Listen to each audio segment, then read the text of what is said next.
Today on Doomed!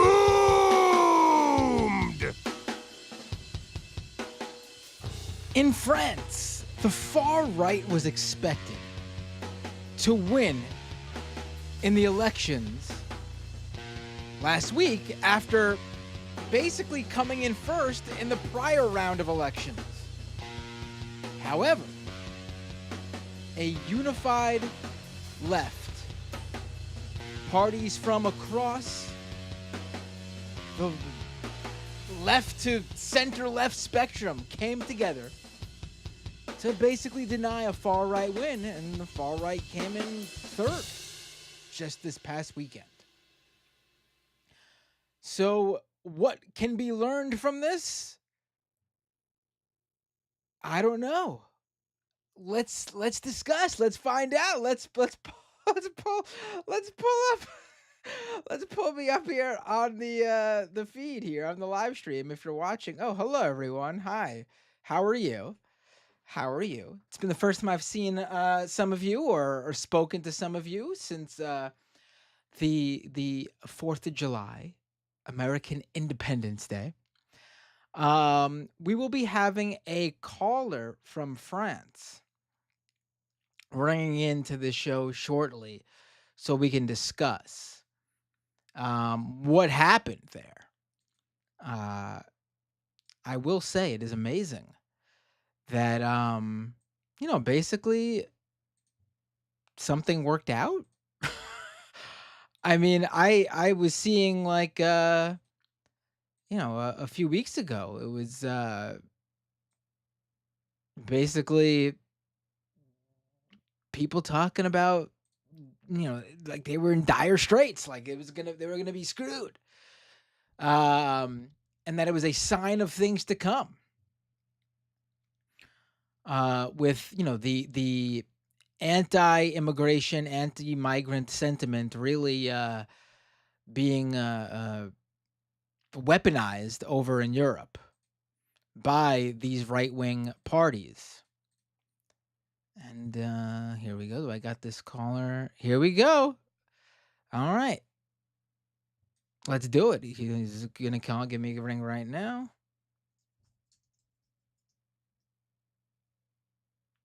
Let me set up the caller system on my end.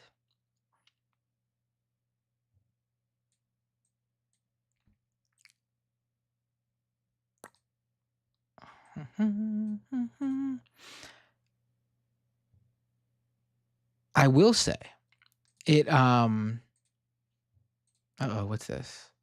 Uh-oh, having some issues. Okay.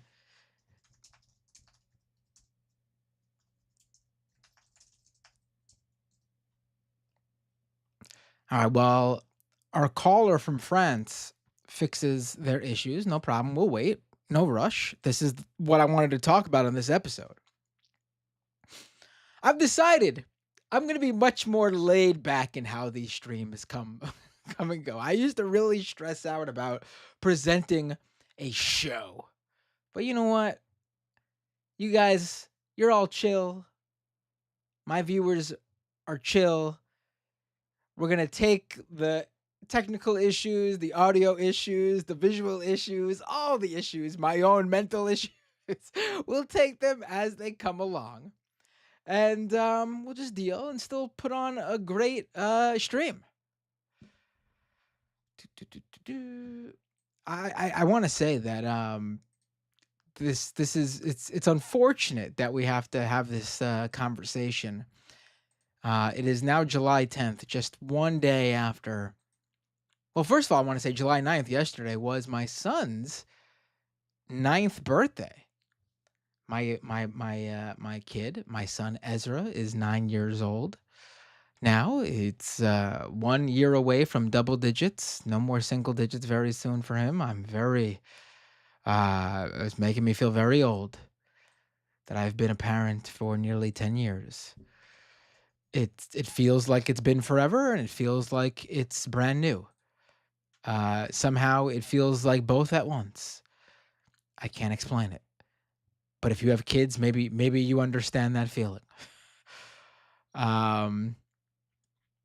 But yesterday was his birthday, so happy birthday, Ezra.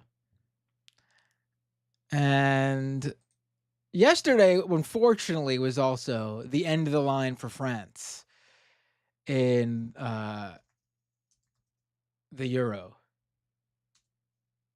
the European Championship. I'm talking about soccer.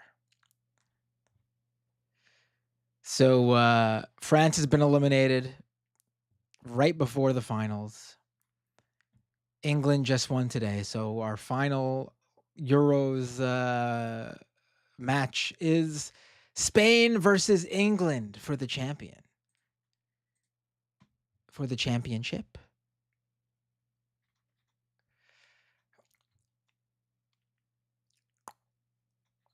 All right, let's see. What's taking this caller so long? All right, we'll see. And right now, wait, is the game over for the Copa America? What happened there? Ooh, it's still going on. What Colombia is winning? I'm shocked. Colombia is beating Uruguay? Not that Colombia is bad, but I was pretty sure the finals was gonna be Argentina Uruguay. Wow. Excuse me while I pay attention to this. Oh, we got our caller. All right. We will do this discussion and then I'll pay attention to soccer. Let's do this.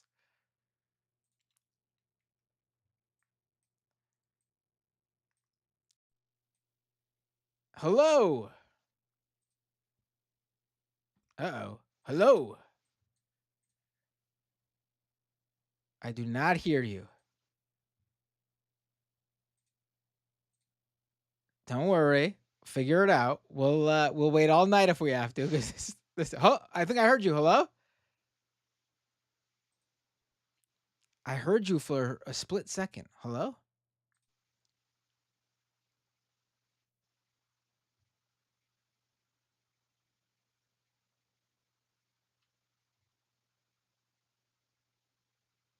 Uh-oh. All right. Let me hang up.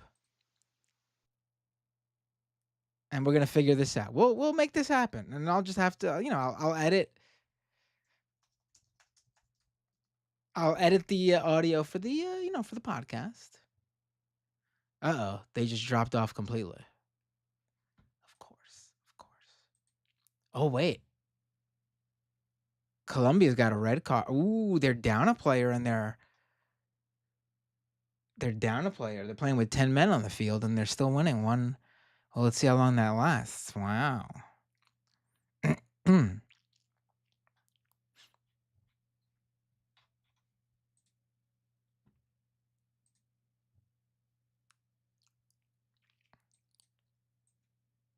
You know how I told you all that I've been completely demoralized with politics and what's going on in the world and how I'm barely on Twitter nowadays? I mean, I still am on to check out what's going on, but I don't really post that much. I got to get back into the swing of it. It's obviously something I need to do. It's clear that I have replaced that with with soccer. I've just been obsessed with it's because my son's into it too, though. All right, let's figure this out. It's all right. Here, I'm gonna try to call them.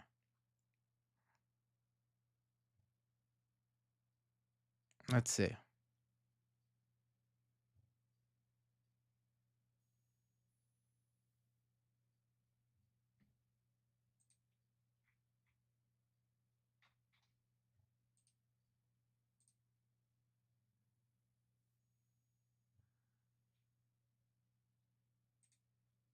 All right.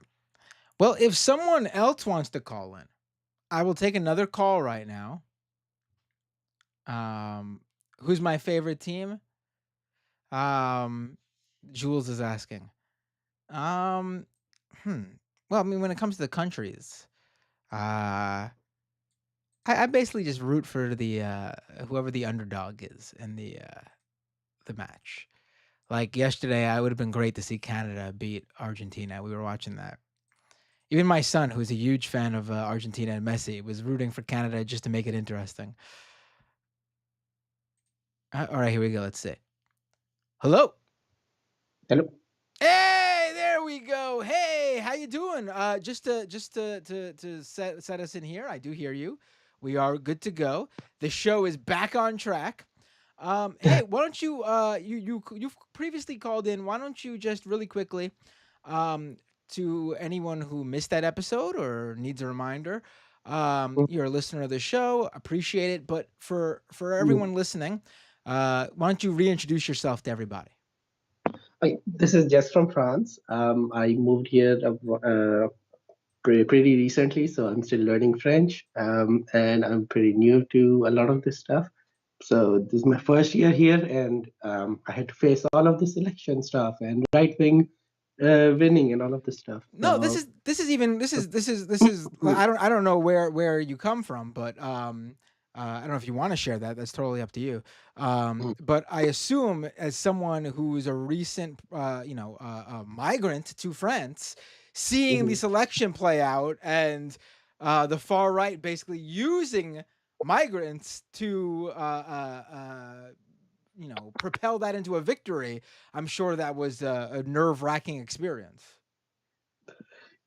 I mean, basically, it has been my whole life because I've moved from country to country. So this dogma of immigrants being the danger to the country I've faced in almost every single country I've been to.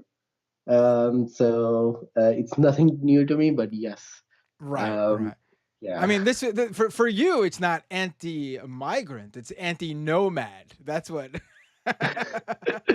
No, it's double trouble for me because not only am I a foreigner, but also I'm queer. So it is the right wing is going to try to bash into me every chance it gets. Damn, that's I mean, you got the right wing bad luck of the draw. I mean, Yeah, if you were a woman, then I think you would hit bingo. You know what I mean? I think if you hit those three, you win a prize. after I transition, possibly. There we go. Okay, there we go. Um, so So yes, so so so so so what's first of all for anyone who doesn't know, what's your name? Jess, Jess. So it was hard to listen last time. So is it? Hopefully, it's better. Okay. Are you? But just someone said your audio is hard to hear. What are you using Um, to talk? Let's just see if we get it. I'm not gonna I'm on end. I'm on speaker right now because none of my all of these call issues was my Bluetooth is not connecting or here and I there, so I I'm using my phone. I gotta say, whatever you just did, you might have backed away from the speaker just a little bit. Whatever you just did Mm. made it sound a little bit better. Okay, So do that. You came in less. You came in more clear. okay, okay. I'll try to keep it at this distance then. Oh yeah, that sounds good. I Okay. think everyone will be able to hear you much better. Okay, cool. So Jess, currently living in France. How long have you been there? A few months. It's been almost half a year now. Okay.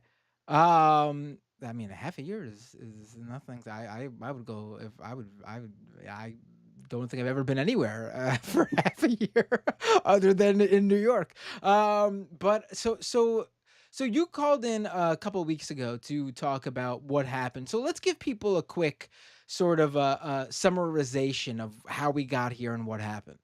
So let's start with when was that first round of elections again? The first round was on 30th. The parliament was dissolved on 9th, so 9th June. So we can start over there, and then we can go with the first election and then the second election. Okay, so let's start with that. Let's take us back there. So what happened? Let me just lay it out there so that you could get us started, and then I'll interject with Mhm. questions as we go through the timeline of events. Okay, so um, So Macron, right. So before no, he calls for right the before elections, yeah. right? Okay, no, right before the parliament is dissolved. Why Macron did it? We no one like he is not given a clear answer, but it happened right after the EU elections, where a lot of people here. do not vote on the EU elections because they don't consider it important enough. So, because of the EU, the right wing winning a lot in the EU elections, Macron was either angry or he wanted to show up the right wing. So he dissolved the parliament, which means that similar to the House of Representatives in the US, but there is no Senate, so it's just the whole parliament and that's it. So any laws that the parliament passes, they're probably going to be passed. So uh, sorry. So that he dissolved the parliament, and he can only do it. So the president can only do it every 1 year. So he cannot dissolve for another. So this parliament is here, and it will stay here for another year. And then, if he wants, he can dissolve again. So once he called the dissolution, and he immediately called for election on 30th and 7th, 30th June and 7th July. Got it. Okay. So he called these elections because, like you said, there was there was a the European elections, and the far the right did well. I recall that, Mhm. and so Macron, I'm gonna call him that. I'm gonna talk. Mhm. I'm gonna say his name specifically like that for the whole episode, just to annoy Mhm. everybody. So he calls for these elections because he wants to sort of show them up. I guess he wants to say like that's not what's happening in France. Mhm. What's his party called again? They're called like Macronists or something, right? I forgot. It's Because he everyone calls created them the because when fascists. he ran he was like just a centrist candidate who was like partyless, wasn't he? Sorry, what? When Macron became when he became the prime minister of France, he won as like a centrist who was sort of Yeah. partyless, correct? Yes. Yes. Um.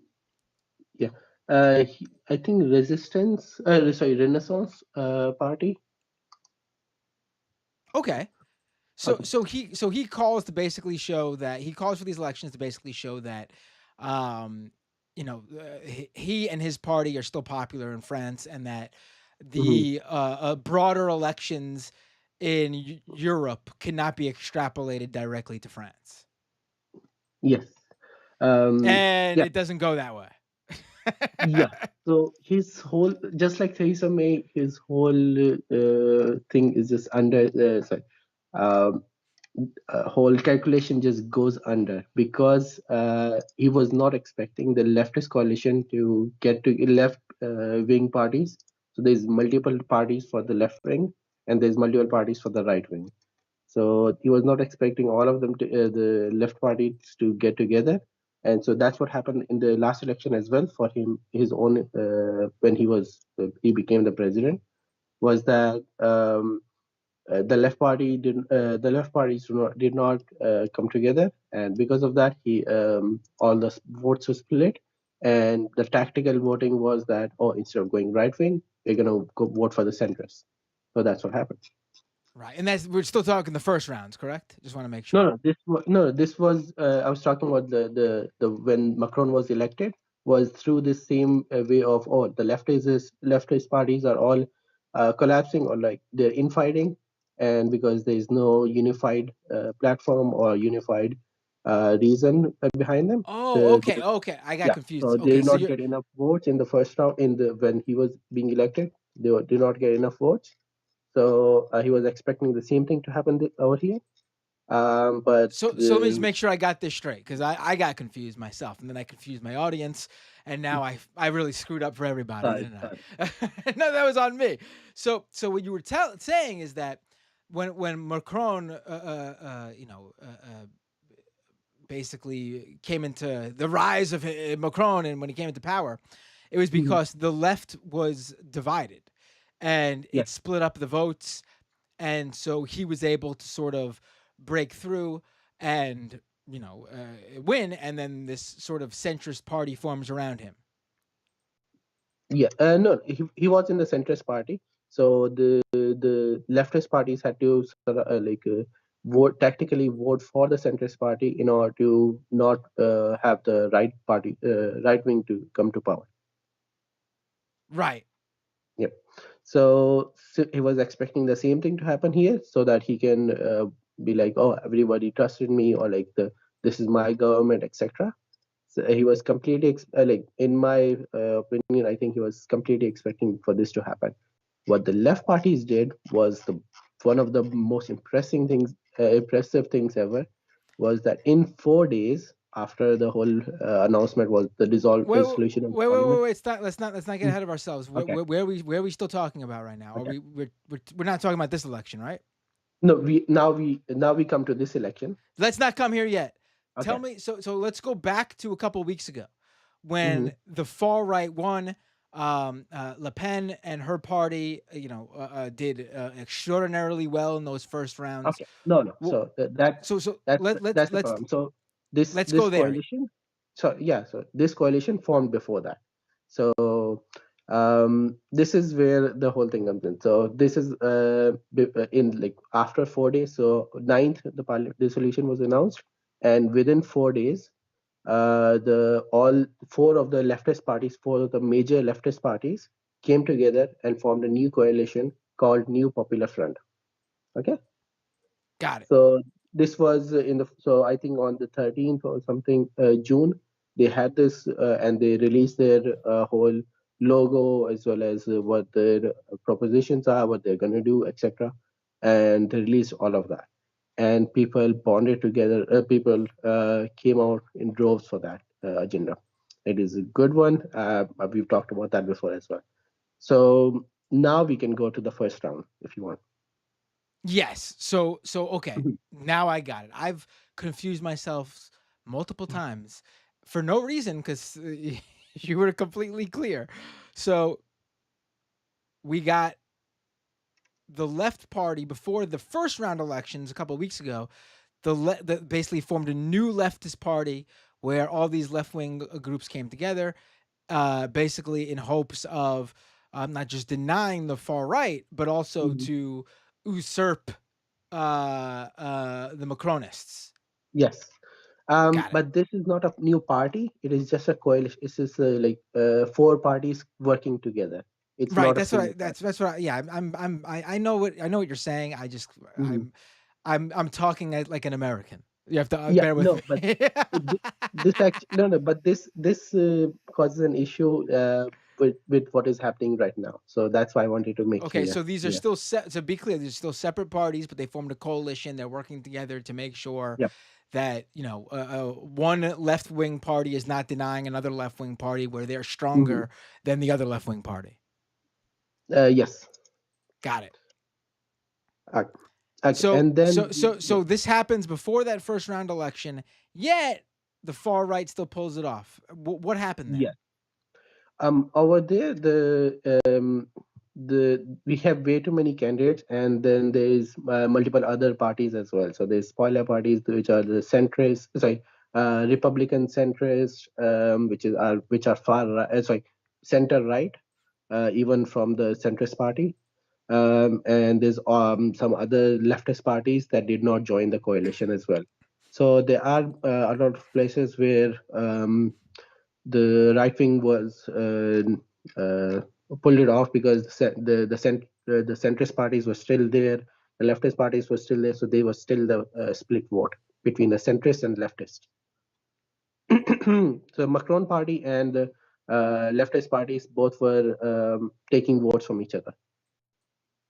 So that's why a lot of in a lot of places, the far right got the most amount of votes, and then there was a split between the other two. But because the right did not get a majority of votes, the person did not get elected. So if so, the system is that on the first round, if a party gets a majority of votes, then they're immediately elected. If they immediately get the seat.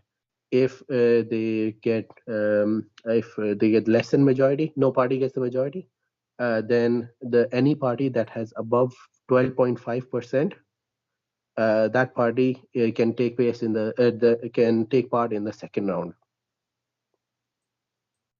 Got it. So what ended up happening was that um go over this to me one more In time. Sorry. So if the system is, or if any party gets more than 50%, 50% or more, they immediately get the seat. If any Right. party, Okay. yeah, if that does not happen and there's a split vote, then any party that has above 12.5% vote can move on to the second round. Got Any it. So candidate, yeah, okay. like So what party. happened was, um, the far right won a number of elections, but did not hit that 50% threshold. They yeah, so for 39 of the seats for far right, they won immediately, so they had more majority. Okay. For 32 of the leftist seats, they won immediately. For I think two of the I forgot how many for the Macronists, but they had a few seats as well. I think two seats that they immediately won. But the 300 seats were contested between three parties. 300. So this has, I think, France has, I think, 500 something seats. Got it. Yep. So this is very like you usually don't get a three-way split a lot. So this having 300 number of splits was a huge deal. So, and then there was, I think, 30 or so that were four-way splits. So four parties had more than 12%, 12.5%, and they were all moving on to the second round. So I think that hasn't happened since 19 somethings or 18 somethings.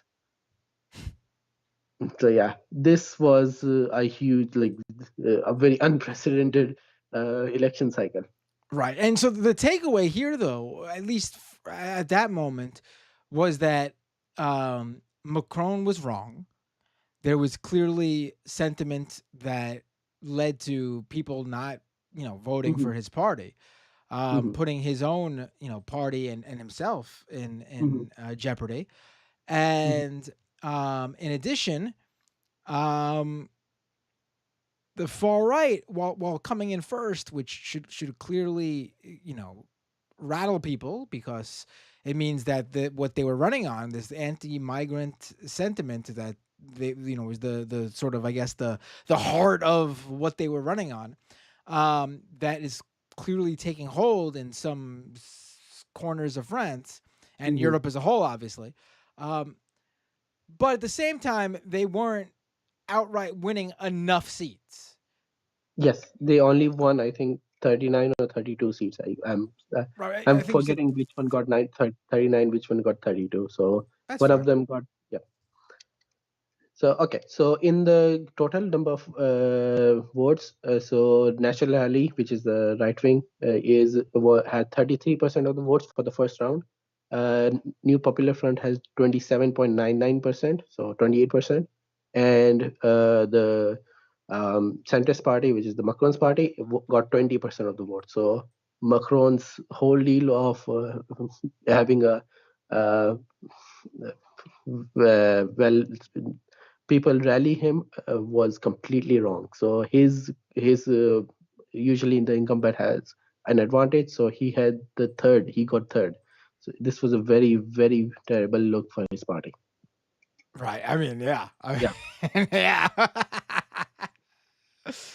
Oof. yeah. So Go then ahead. what happened? Sorry. No, you're saying go ahead. Continue. Okay. Then we I didn't moved. want to. I don't want to cut you Yeah. off like Then we I'm moved doing to right what now. happened between the first round and the second round. Uh, so because of all these results of the National Rally getting 33% of the votes, which was that, oh, if the votes are still split between the centrists and the leftists, the right wing is gonna win. So they were like expected to win. Like, if we followed that, they were probably gonna win the majority of the parliament. Okay. I think at least 250, and you need 289 to get the majority. So you can, yeah, to get the majority of the seats, so that you can pass any laws you want, etc. So they were expected to win something close to that.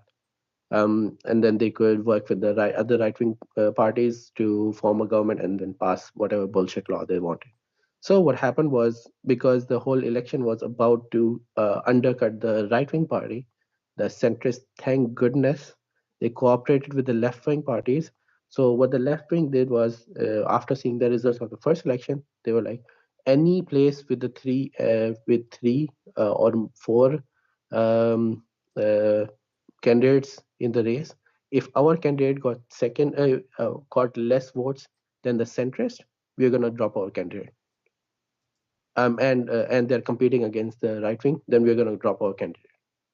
So so they just gave those seats to the centrists, and were like, and that was a signal to the centrists, do the same for us, and we will win against the right wing party.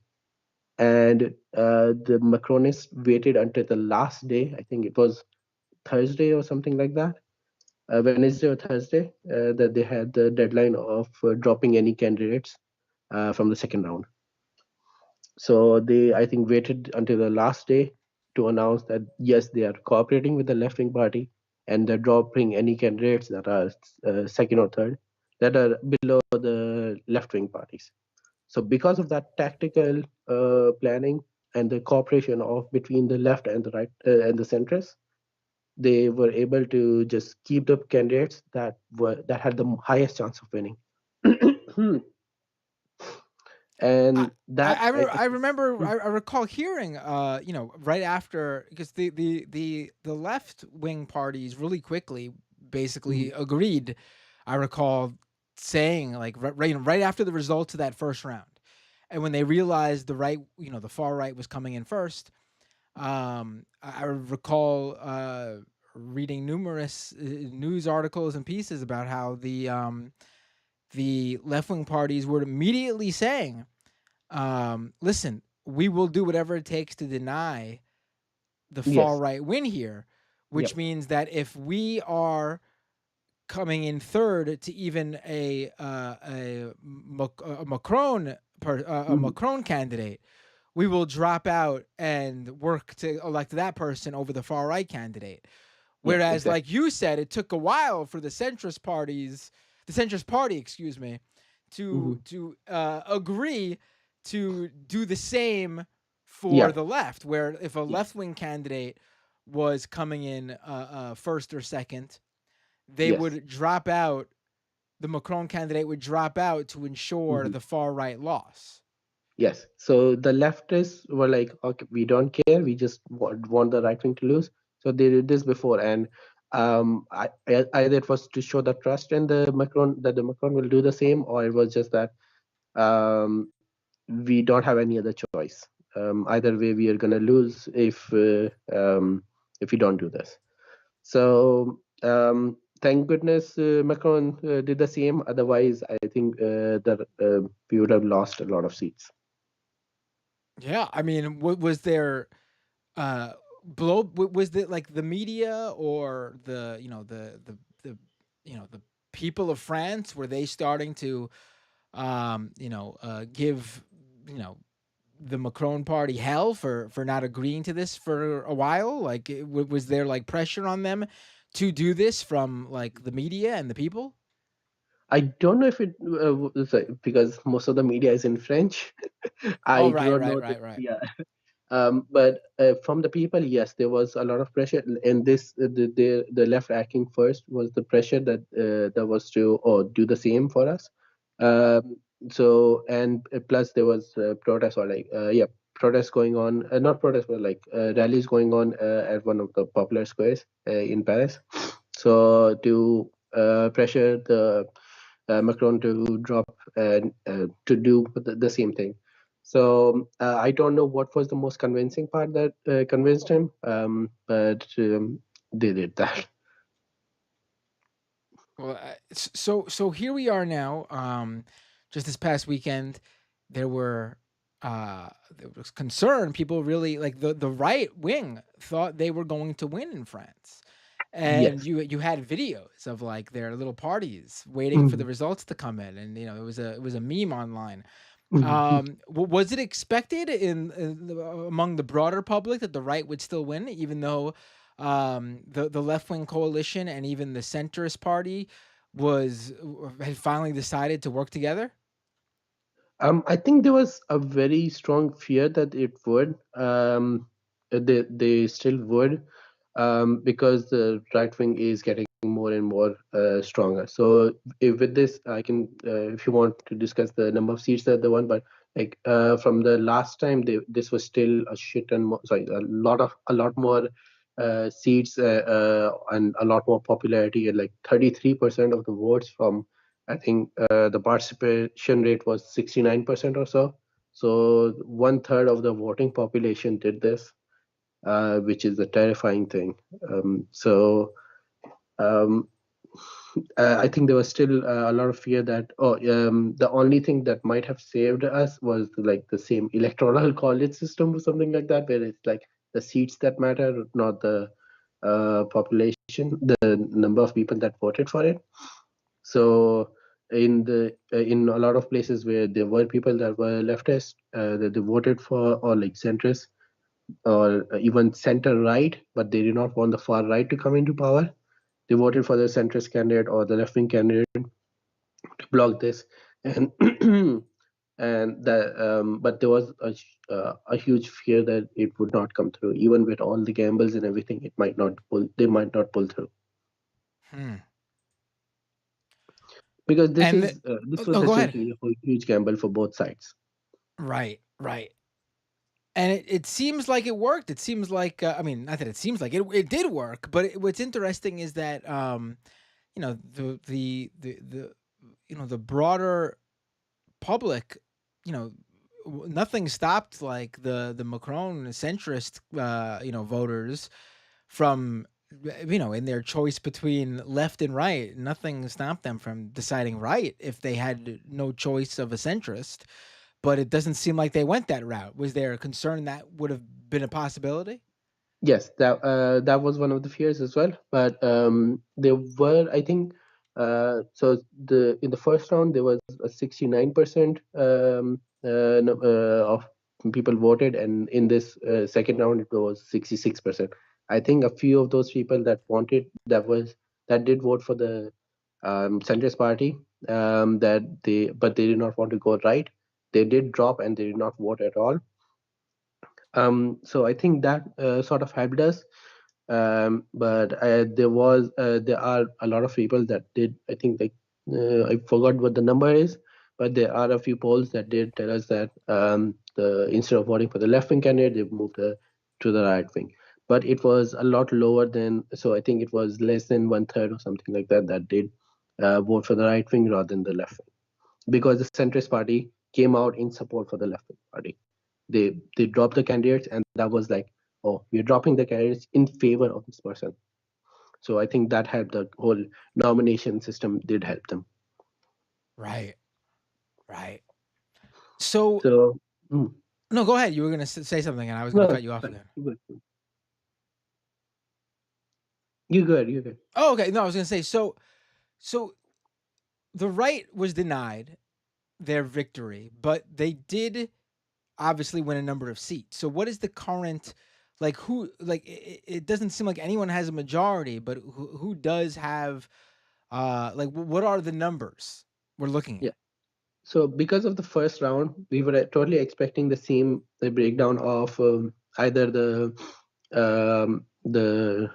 right wing getting the most number or the second most number, and the center is getting the third position. But what happened was, because of the whole tactical voting and the left dropping out, the far right actually got the third position. So the leftists won 182 seats. That's the most number of seats in the yeah uh, for each of the parties or coalitions alliance. And then the Macronists won 163, and then the far right won 143 seats, which is disappointing because the last time they had only 89 seats. So they still won more than 50 seats. Right. Got it. Yeah, which is like 10% increase, because like 577 seats total. Oof. So what are we looking at now then? Well, who's who's who's in control? Mhm. So first, this was a huge relief that the left is even won 182. That's a huge win. because this was the whole fear under 163. So like, if the centrists and leftists do work together, they can probably form a government and pass the laws that they want. But the issue is also that the NFP, New Popular Front, but in French it is the different order of words. So NFP, they had a lot of stuff like their what they promised their public was that they are going to break from the Macrons and yes, Mbappe. The Le Pen also goofing attacking Mbappe did not help. Sorry, super chats. But yeah, so Oh the right, all right. We gotta talk about that. Who? Thank you, whoever just mentioned that. We gotta talk about that. No, we do. Um, let's just jump right to it because I think this is really interesting. So, what happened there? Um, so Le Pen is a racist, which is well known for a lot of people, but right. people still ignore it in terms of oh we like the far right, even if we might not like the racist aspects of it. And this person is a very famous, I think, footballer. I don't follow sports, so I think he's a footballer. No, And right, because right. of No, so yeah, Mbappe is like the player. Like he's like France's Messi or Ronaldo. yeah, I mean, my kid's got his jersey. I mean, he's a big deal. Um, he came out and along with other members of the French national team who hmm up until yesterday were hmm spotlight was on them because they were playing in the Euros, hmm the Euro. I saw that they'd come out online and in like interviews, like saying that they did not want the right wing to win. Like they were yeah, getting political, which of yes. course, So obviously, you're not yeah, allowed to do if you're no, no. a. First of all, he's French. So like French people are political all the time. So, not all the time, but yeah. But like he has every right of to say so and do this. So the what Le Pen's criticism was, oh, you are mega rich, so you don't get to tell the regular people of regular French people how people they should vote and um, do the whole elitist argument, which makes sense if she was not an elitist herself, um, and she was not a racist. Um, but like her shitting on like and even attacking Mbappe was came off very negative, especially because he's a very famous footballer. And but then because he's black, his identity is also weaponized for by the right wing as oh no he doesn't deserve to be French or he's not French unless he goals for them then he's suddenly French. So this whole double sided of oh he's French but he's not French. He does not get to voice his opinions because he's either black or he's rich and all of that stuff. Because of the attacking, people were annoyed at Le Pen for that. So that really came back to bite her in the ass, didn't it? Like she came out and attacked the French A very national famous team footballer. as they're playing, and there's like this Yeah, sentiment, obviously, of like the nationalism yeah, national identity of yeah. right, right, and she's attacking them, and it's like, what are you doing? Like, wow, Yeah, I don't know how many words that took from them. In my personal opinion, I don't think it actually made a huge difference. But it is a good thing that he did endorse the leftist, sorry, against the right wing party. So anything right. that helps us is great. Right, like we don't know, right, right. We don't know exactly how much it Mhm. helped, but at the same time, it probably didn't hurt. Yeah, definitely. um, So yeah, it's great. Them being racist bites them in the ass. It's fucking amazing. Sorry, I curse a lot. No, you're allowed to curse on this show. It's Okay. completely 100% allowed. Um, yeah, I mean, Done. it is So we're at this point now. Let's let's get Mhm. back on track, I guess, because we got a little bit. I got excited because we were talking about soccer again. Um, I just think that's Soon we'll talk fantastic. about Olympics later on. What's that? Soon we'll talk about Olympics then Oh, right, when it's they gonna start. be there, right? Did that play any role in this? Like, did that become a political I cudgel and then he's set way I don't think so against because Macron for Macron? Did yeah, that? the only thing that would have affected was against Macron, but like that was already apparent in the first round. So I don't think that affected the second round at least. But yes, it was some of the major that and the austerity and all of that, and the double side issue that I mentioned that he spent 1.5 billion euros to clean the Seine, and it's still not clean, and he's Oh, still implementing right. austerity Can measures. you tell us Yeah, about and that he's one still again? That saying one to me is fantastic, and I want to make sure people, because this is going to be an episode of the podcast. The last time we spoke, it was on like the second half of the show where I just put it for for live streamer watchers and patrons. So what's going on there? They want to use the what's it called again? The body of water.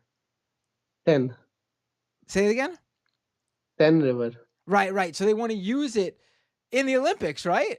Yes, yes. So it will be instead of a stadium with a pool in it, they will be using sand for the racing and all of that stuff, which is very risky because sand is often flooded with either sewers or toxins and all of that stuff because it is a free flowing water. So whatever comes from upstream is gonna come there. So and it has not I think it has yet to pass any safety standards of the Olympics committee.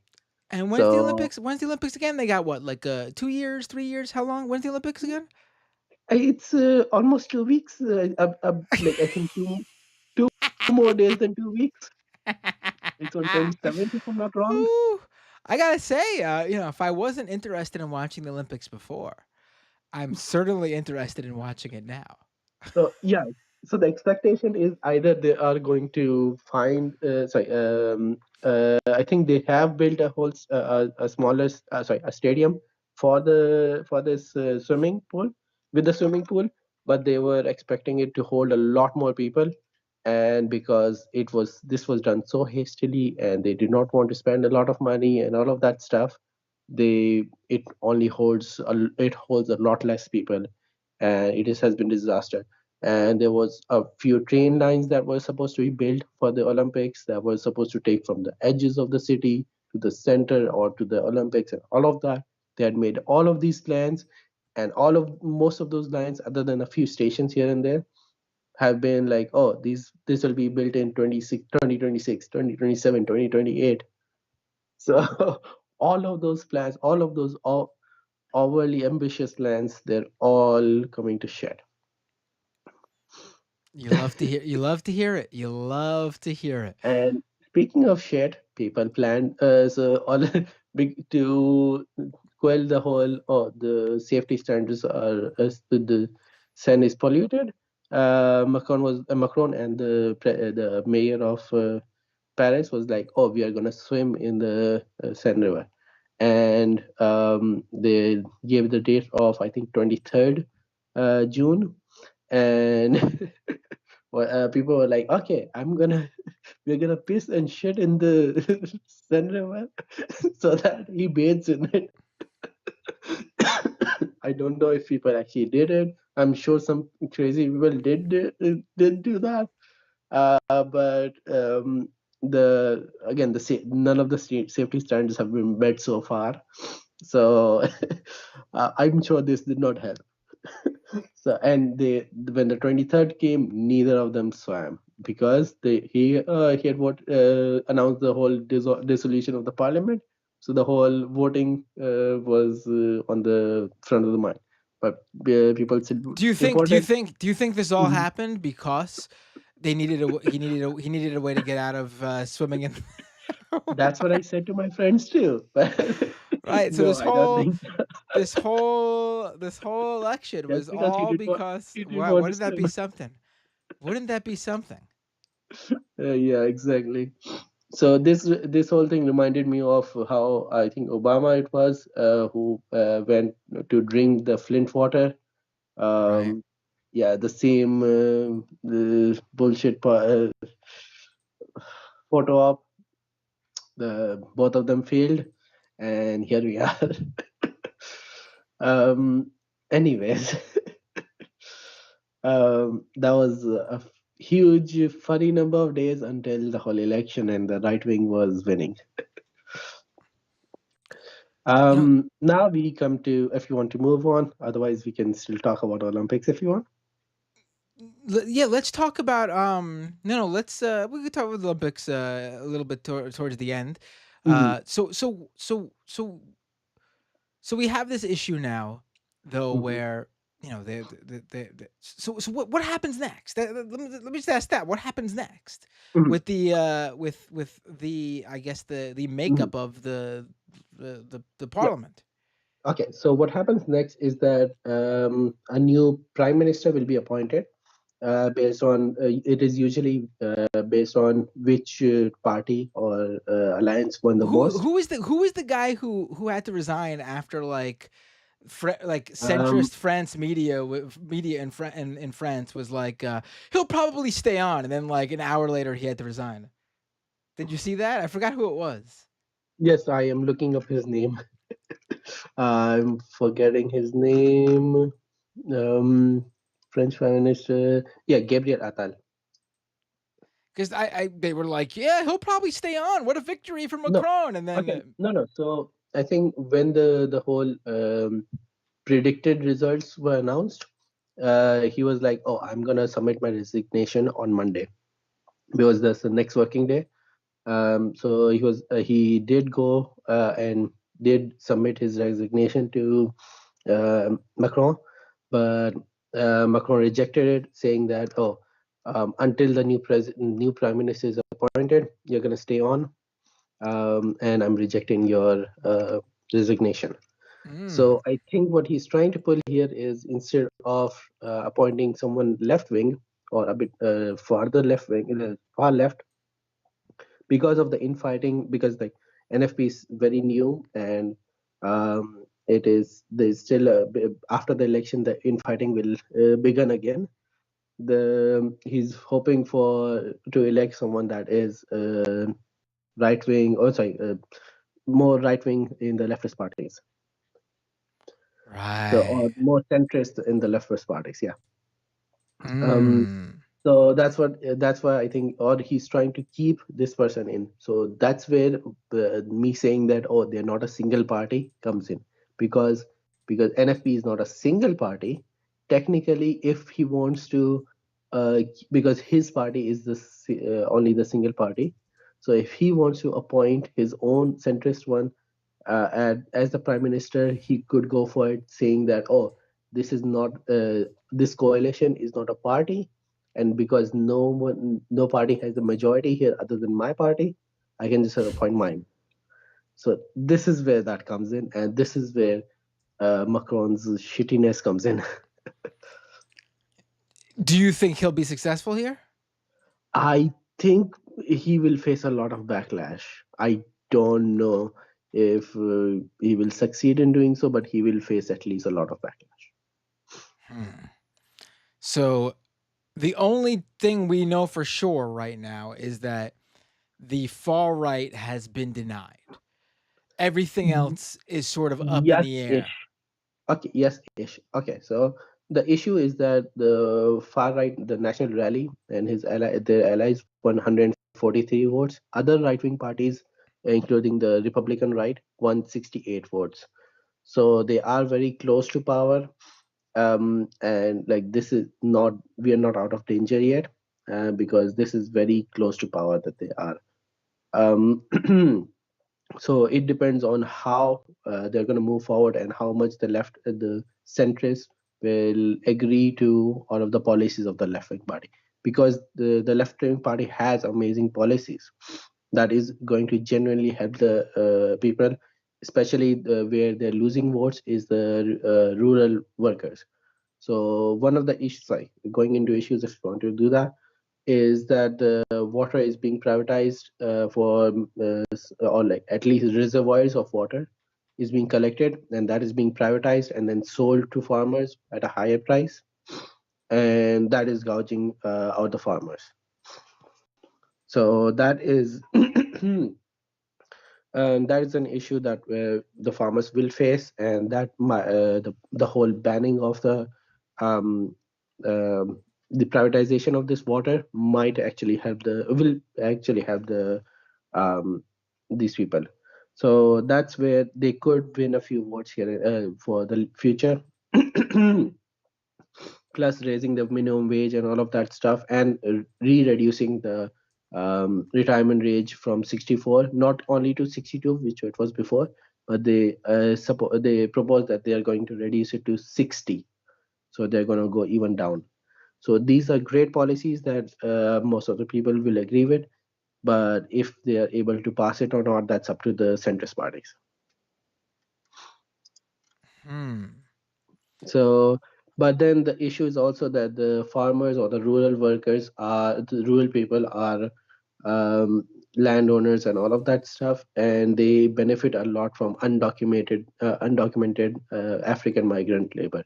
African specifically because that's where many of the French colonies were, and the whole reverse migration, reverse the whole effect of once you colonize a country, the people from that country will come back to into your country after they've been freed of the rule. I don't know. I don't remember what the word is called for this, but yeah. So France colonized a bunch of African countries before, and those people are coming into France to work, and that migrant labor is being exploited.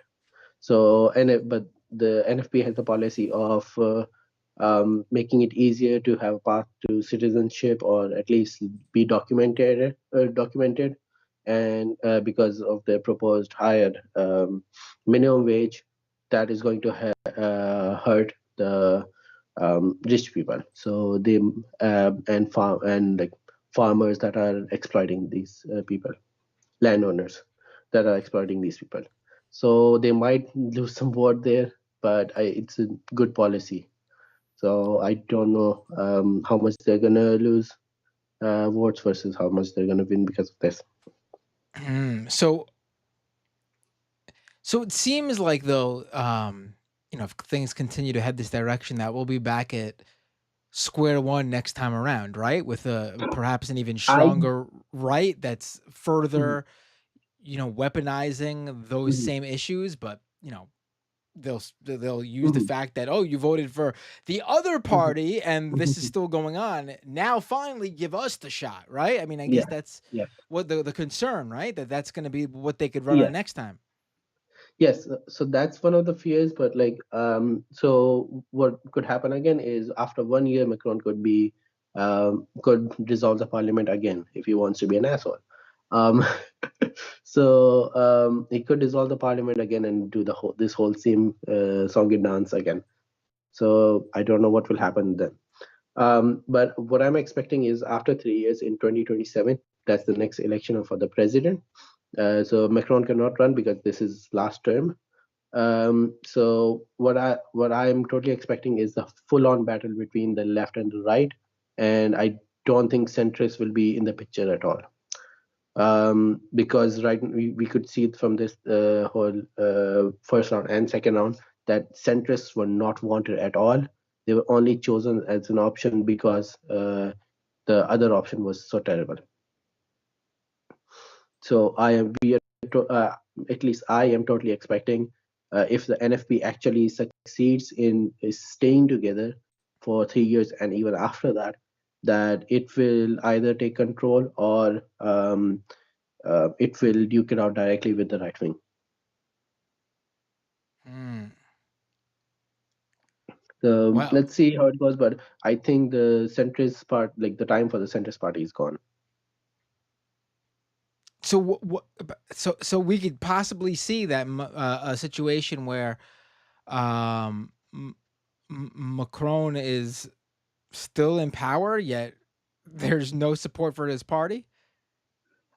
I because like he's not gonna. lose his seat, like, unless he resigns. He's not gonna.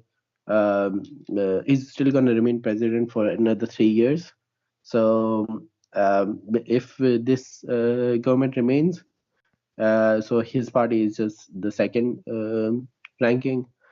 So either it's going to be a hung parliament, or nothing is being passed because the centrists do not want any right wing or left wing policies to be passed, unless he wants the tripartisan support, which I'm not expecting any policies to have tripartisan or bipartisan support.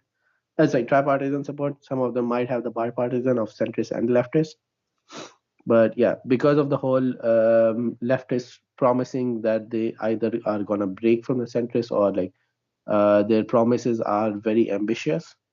I think it might be likely that it is a hung parliament, unfortunately, which means that the left wing might lose in the next election because they were not able to achieve anything in this one.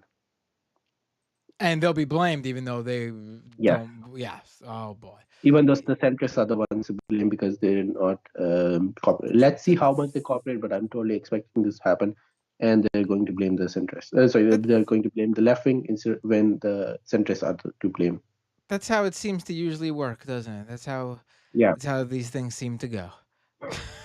yeah, um, yeah. So I mean, I guess I guess the takeaway, in terms of the positive note, it does seem like if there is a united front against what is essentially a fascist party, Yes. they Okay, can be sorry, I'll defeated. get into this a bit. Sorry. No, go ahead. No, no, go complete your statement, and then No, I'll that get was it into pretty this. much. Like on the positive side, because I think that the more broader takeaway just electorally, is that if these coalitions come together to defeat fascism, they can win because they have the numbers. The problem is that the far right is usually much better at coalescing and building a coalition across the right wing spectrum than the left Mhm. is. Yes. Um, Yes, that's the case that they prefer the right wing a lot of times. So, but this time they did not go right wing, but they went.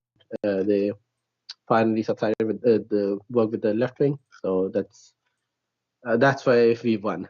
Um, the where I why I stopped your statement, sorry, interrupted your statement was I forgot to mention something. Is that the national rally? You mentioned fascist, which is entirely correct because the national rally used to be called something else. I'm looking it up, and it has literal Nazi roots.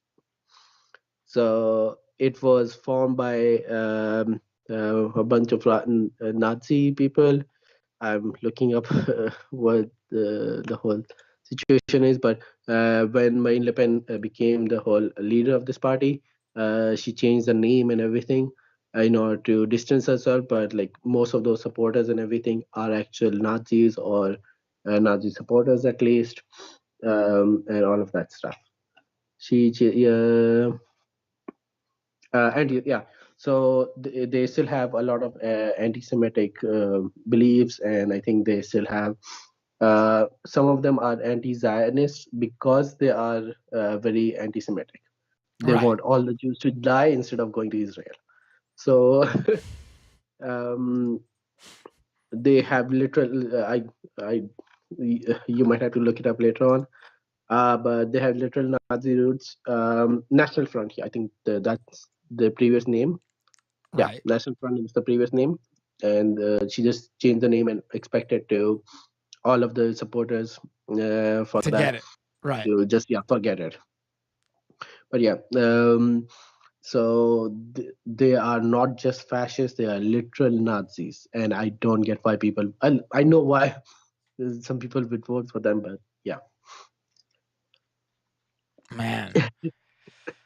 I mean, it's hard to look that far. So like, when would another election happen? Like, would the next election be? Either if Macron dissolves the parliament, so that's going to be at least like it has to be at least 1 year, or the next election with the prime minister, which would be in 3 years. Okay. Mhm. So 1 year or 3 years. So at least we are going to have this government for 1 year, and we have to see what policies they pass within that 1 year. Got it. Yeah. So Uh, the NFP, after the whole election was completed, they released their plan for the first 15 days, which was all of what they promised. So I don't think many of those policies will be passed, but some of them I think is possible. Which one of them is the recognition of Palestine as a state. I saw Um, that. I yeah, saw that, and that was, they're getting right to work, aren't they? yeah. So, but then that is a lot more of just publicity. Sorry, the like it actually helps, but like in terms of policy, it does not help a lot. What they also have is the demanding the EU to have an embargo of weapons on um, to Israel. Right.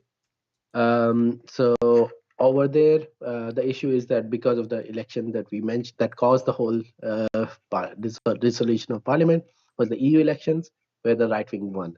So the right wing, I don't think the right wing EU parliament will work with the national parliament, French national parliament, that is leftist. So I'm not expecting this promise of asking of demanding the embargo to be successful, but um, with with UK having the Labour Party winning, so I think it might add a lot more pressure on EU or Israel to stop the bombardment of the genocide.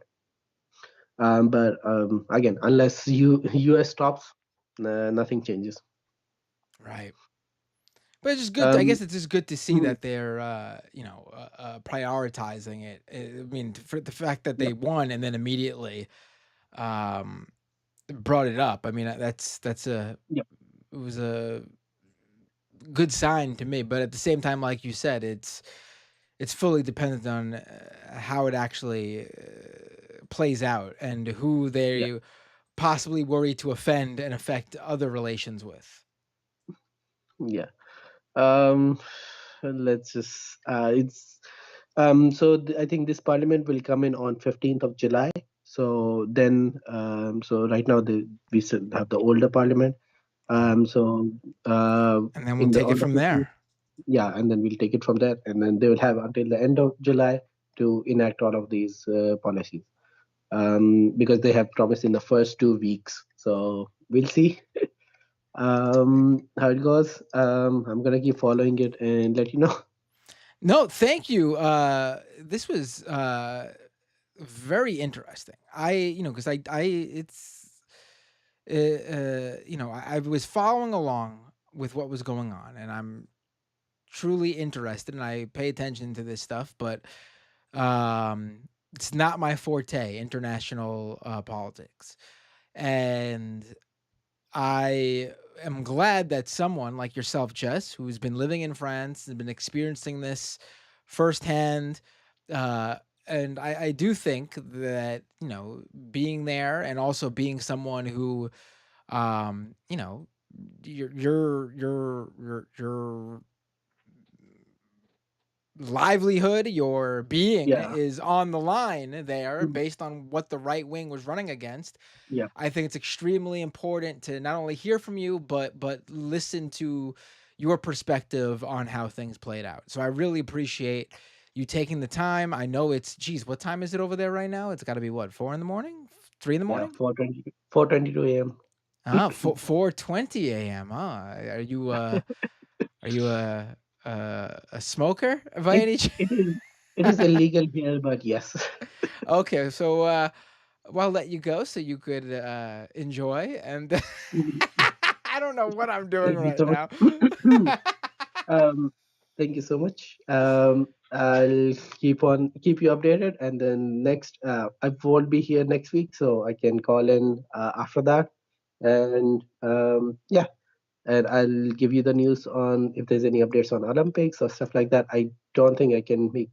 I don't think there's going to be major updates in this 2 weeks. So after that, I can let you know. All right, sounds good. Thank you Okay. so much, Jess. Really appreciate. Is there Thank you anything so you much. want to plug or anywhere people can follow you if you want to anything like that whatsoever? Social media No, accounts? No, you're good. no. I'm just cranky bookworm on Twitch. I don't stream or nothing like that. Follow you over there and I chat over there. So if anyone is looking to message me or something like that on Twitch, go for Cranky Bookworm. I'm gonna. Cranky Bookworm sounds good. All Yeah. right, Cranky Bookworm, I'll give you No, no, yeah, your the rest of your morning, I guess. Are you gonna go to bed or did you wake up earlier or you stayed yep. up late? Which was it? This time stayed up late, Okay, so let's get you to and sleep. I have All right. work in a few hours. Oh, all right, Jess. You know what? Have a great night. Enjoy. Have a good night's rest, and You I'll talk to you again soon. and enjoy the rest of the stream. Bye. Bye.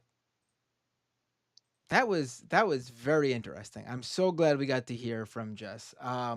Let's go to the second half of the show. I was gonna just continue, but you know what? I need to go get a drink because I forgot to get a drink. So I am completely parched. So really quick, I see people already trying to call in. Really quick, um, youtube.com/mattbinder. Drop your super chats. You can become a member there too if you'd like. I'll read your super chats in the second half of the show. Your questions, comments, concerns, your criticisms, whatever you'd like. I'll get to them there. Twitch.tv/mattbinder. If you're an Amazon Prime subscriber, connect your Amazon account to your Twitch account. And you get a free Twitch Prime subscription every month. That's free money to give to your favorite creator. You're already paying Amazon. Don't let them keep more of your money. Force them to give a little bit of it away. And if you don't know who to give it to, give it to me. So that's twitch.tv/mattbinder. And of course, patreon.com/mattbinder. Folks, we have gone in the opposite direction on Patreon. People are having a tough time financially. I know because we've received a slew of cancellations over the past month, and they tell me why. And every single one of them has been financial difficulties. You know, every now and then you get someone who's like, "I don't like your stream anymore. You're too negative." Blah blah blah. That hasn't been the case for the past like 2 months. Shockingly, actually. It's everyone being like really apologetic and saying they've been having financial difficulties and they want to get back as soon as they can, but they can't right now. Those people, please, please do not feel bad. Take care of yourself, take care of your family. Do not sign up again for a paid subscription, paid support until you feel comfortable financially to do so and you and yourself and your family are taken care of. This comes last. You come first. But if you are in that position where you've got discretionary, is that the term? Spending. Um, you have some extra money you'd like to give to help grow this show. I actually was using the past week to actually reconfigure some things. You don't see anything yet because I didn't get it done in time. So I kept the old setup still in play. I don't know how much longer I'll keep that up in play. I gotta set up the new. I have another camera I'm setting up. I want to clean this off and reconfigure some things. Um, I'm doing this to reinvigorate the show. You will help support that. Patreon.com/mattbinder. I also the week before last uploaded a whole bunch of videos from that progressive victory event I did. Those videos, those standalone videos, did really well. So clearly, I've been saying I was going to do this, but clearly I need to get some, standalone video content up. Aside from just doing the live stream, I will be doing that. Um, Still got that newsletter. I'm going to do it. Uh, so patreon.com to be able to help me do all this. If you join Patreon before the end of the show, I will obviously shout you out. But I do want to thank Michael S. for becoming a member, Jonathan W. for becoming a member. Um, I think I thanked Rachel K, who became a member the time before last. Emo Dragon, thank you for becoming a member. Um, yeah, so if you can, patreon.com/mattbinder. Um, stop the show's memberships from falling off the cliff. All right, let's go to the second half of the show. Of course, doomedcast.com for the podcast version of the show. Scam Economy. I'll have a new episode of Scam Economy coming out shortly. Let's go to the second half of the show. I'm not going anywhere. If you're watching on the live stream, you're not going anywhere. If you're a Patreon subscriber, you'll get this too.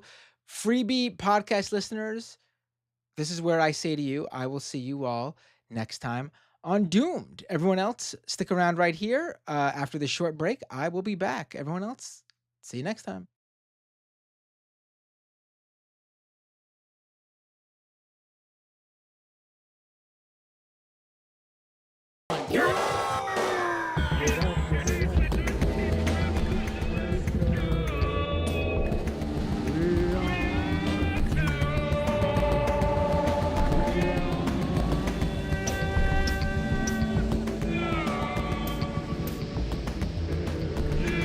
Ecological collapse,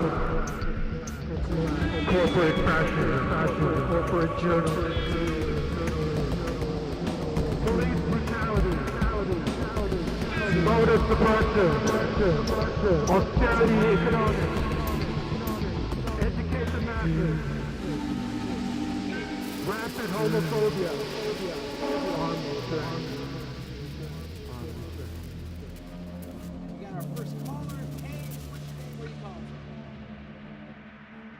What's up, Matt? Hey, You from Jamaica? Dave from Jamaica. How are you doing, my friend? What are we going to talk about today? I don't think you are exactly what you claim you are. I would say you're a conservative. What makes you a liberal? I'm pro-Green New Deal. Are you? Yes, really? Absolutely. All right, we are back. I'm going to leave my door open in my closet space recording studio because it is extremely hot in here. I'm going to be a little bit quieter than usual. I don't got to be too much quieter. I just can't be screaming my head off and laughing like a hyena because I don't want to wake up the kids. So let's do this. Let's take some I got my soda, which I forgot to bring in here. Let's take those calls. Hey, what's your name? Where are you calling from? Don Jr. Donald Trump Jr. Whoa, hold on. I'm sorry. I forgot to bring up your. I'm rusty here. Nobody heard you talk. Let's start this. Let's start all over again. Let's pretend this didn't happen. Let's reset. Ready? Hey, what's your name? Where are you calling from? Hey, Matt, how you doing? It's Donald Trump Jr. Donald Trump Jr. I'm calling in. I read lots of your articles on Smushables, and they say you're a big tech guy. And I was talking to Mike Lindell, and he said he's called you too about all the fraud and the data that the Democrats are doing, and hopefully that we can get through this. We can find this and look through this and see what's going on.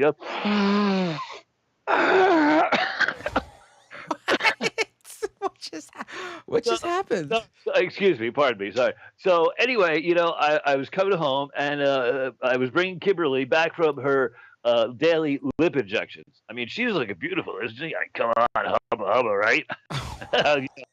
You know what I'm talking about. Come on, Kimberly looks great. Just last year she won the Republican Elvira lookalike contest. She was really proud of it. So this year she's going to go for the crown again. She might win it again. I mean, things are just looking up for the Trump family in such big ways. I mean, after what happened with the debate and everything's going to come up roses here. Are you okay? Yeah, of course I'm okay. I'm Donald Trump Jr. Why would I be not okay? Oh, boy. This is, come on. I mean, all the polls are saying that my dad is going to win. It's real easy. This old guy standing up there, I mean, come on. He doesn't even know how to put a word together, much less two sentences or 2 words. I'm speechless right now. I don't even know what to say. You're speechless. You're never speechless. You're always talking. I see you on the TV. Sir, are you okay? You're talking like honestly, you're talking like a a morning zoo, like a morning show radio host. That's what you sound Well, like. I mean, thanks. I mean, I'm, big fan of the greats like Bubba the Love Sponge. He was a great guy. Right, Elvis Duran. Yeah, it was direct. These are great people. I mean, and they're all MAGA too, which is even better. I I don't think know if by Elvis Duran is MAGA. I'm pretty sure he's look, we'll make him part of MAGA. the LGBTQ It'll be community. we have all the gays anyway. I mean, the gays support Trump in the biggest ways possible. I mean, who has done more for the gay community than Donald J. Trump? Can Well, probably a lot of people, honestly. Wow. Sir, are you okay? Do you have a cold? No, I don't have a cold. No, I'm just enjoying some pre-podcast because I'm doing my podcast in just a couple of minutes. I'm triggered. Triggered is my podcast because all you lefties get triggered by the littlest things that take away a woman's right to an abortion, and suddenly you're all in a huffy and a tizzy, and you're losing your minds. And we over here in MAGA world love seeing you guys lose your minds and get all triggered. What if you're triggering though of us?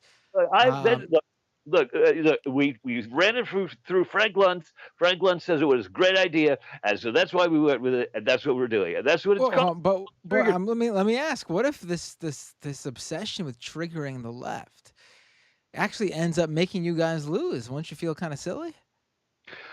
No, because you know who's going to cry the tears? It's the liberal tears. I mean, they're delicious drinking up liberal tears. They're horrible. I mean, come on. You got Hillary, you got Obama sticking his hand behind Joe to make his mouth move like some sort of marionette or puppet or something. These things are going on, and you don't even notice them. You don't see them. And my dad's the only one who can bring this country together finally and make America great again. Excuse me, sir. Are you blowing your nose? Are you okay? You have a runny nose or something? What's all this racket with your? It sounds like someone blowing No, their nose. don't concern yourself about that, man. I mean, this is something I do recreationally. It certainly doesn't affect my performance at all. It's nothing to do with anything. Nothing. Don't worry about it, man. Anyway, let me tell you something. The energy we saw last night with Trump in Florida at Doral, the greatest golf course. I mean, it's the most amazing golf course in the world. You know that. It was my dad's. So, I mean, we're just going to win, win, win. And now that Biden won't even play my dad in golf. I mean, come on.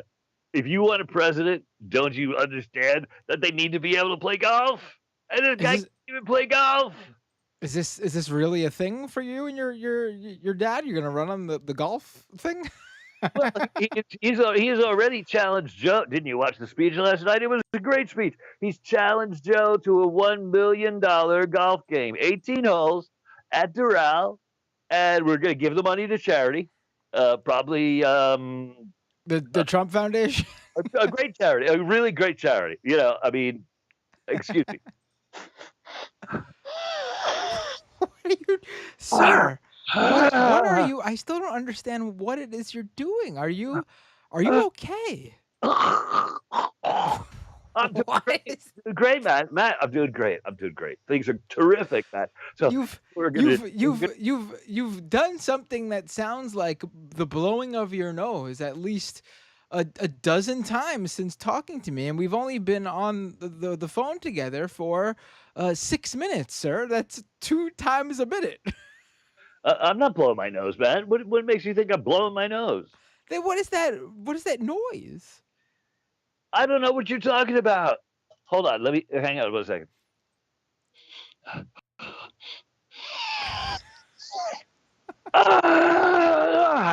Wow! Are you under the impression, sir, that we cannot hear you? Like, I'm very confused. Look, I got noise reduction on this thing. I know you can't hear me. I mean, have you ever heard of noise reduction technology? It's terrific. So what I'm going to do is I'm going to go get Kimberly. We're going to go do Triggered, a new episode premiering on Rumble sometime this week or something. And I just want to let you know that it's MAGA 2024, and I don't know anything about this Project 2025. I know that my dad doesn't know product 2025. To me, it sounds like something you would spray in the bathroom to get rid of the scum. You see it on the product 2025. I Order will now. say it does sound like that. I do have to hand you that one. That's a very astute. Who knows? It probably cleans your bathroom scum off the wall or whatever. I don't know. I don't do these things. Somebody else Right. does. Right. But And look, you would know a lot about scum, right? well, look. All I know is they've got bathrooms. They get scummy. They get disgusting, and you wind up putting documents in them just to hide the scum. I mean, things like this happen all the time, and I know every American can understand this. So that's why we're going to win. It's going to be MAGA. Before you go, let me ask you a question actually, because I've had this on my mind. I was reading an article. I think it might have been today actually, where a parent. Sir, I need you to please. Pardon me. Pardon me. Look, it's okay. It's okay, Matt. Don't worry about it. I've heard through the grapevine, I guess, that no, not through the grapevine. It was in an article. I don't mean you're confusing me with your noises. What are you, But Marvin Gaye? yeah, yeah. So I've heard through these articles I've read is that your youngest brother Baron Mhm. had his big debut at one of your father's rallies, Yeah. and he got a huge reaction, bigger than any of his other kids. Is there how do you feel about that? Is there support for your youngest brother, or is it a little bit of jealousy maybe? Seems like he might be your dad's favorite.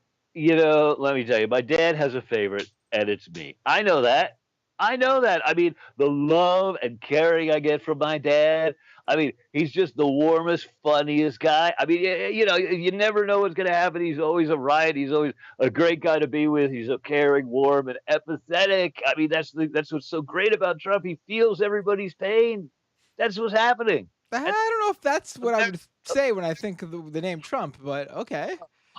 hang on one second, all right? Sorry. Sir.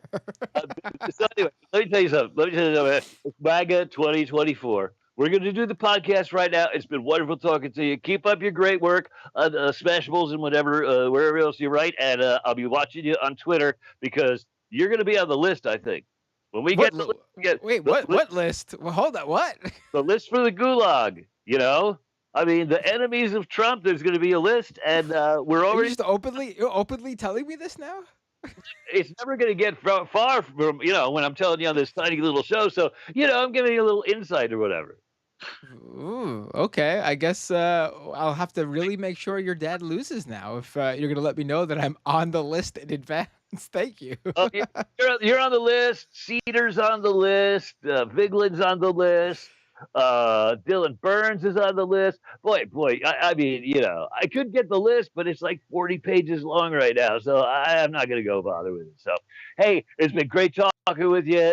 Thanks for taking up some time here, and you tune into my podcast. And remember, it's MAGA 2024.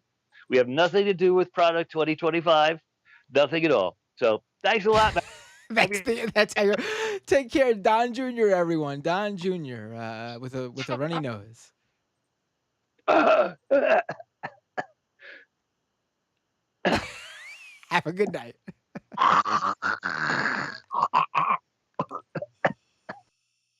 Ugh, I don't really know. I don't really know what that last one was. Was that a Trump hawk Tua? Hey, what's your name? Where you calling from? Can you hear me? I can hear you. Can you hear me? I can hear you. Is this the great Hansi? I'm not gonna think I'm great after this rant, but Uh-oh. no, it's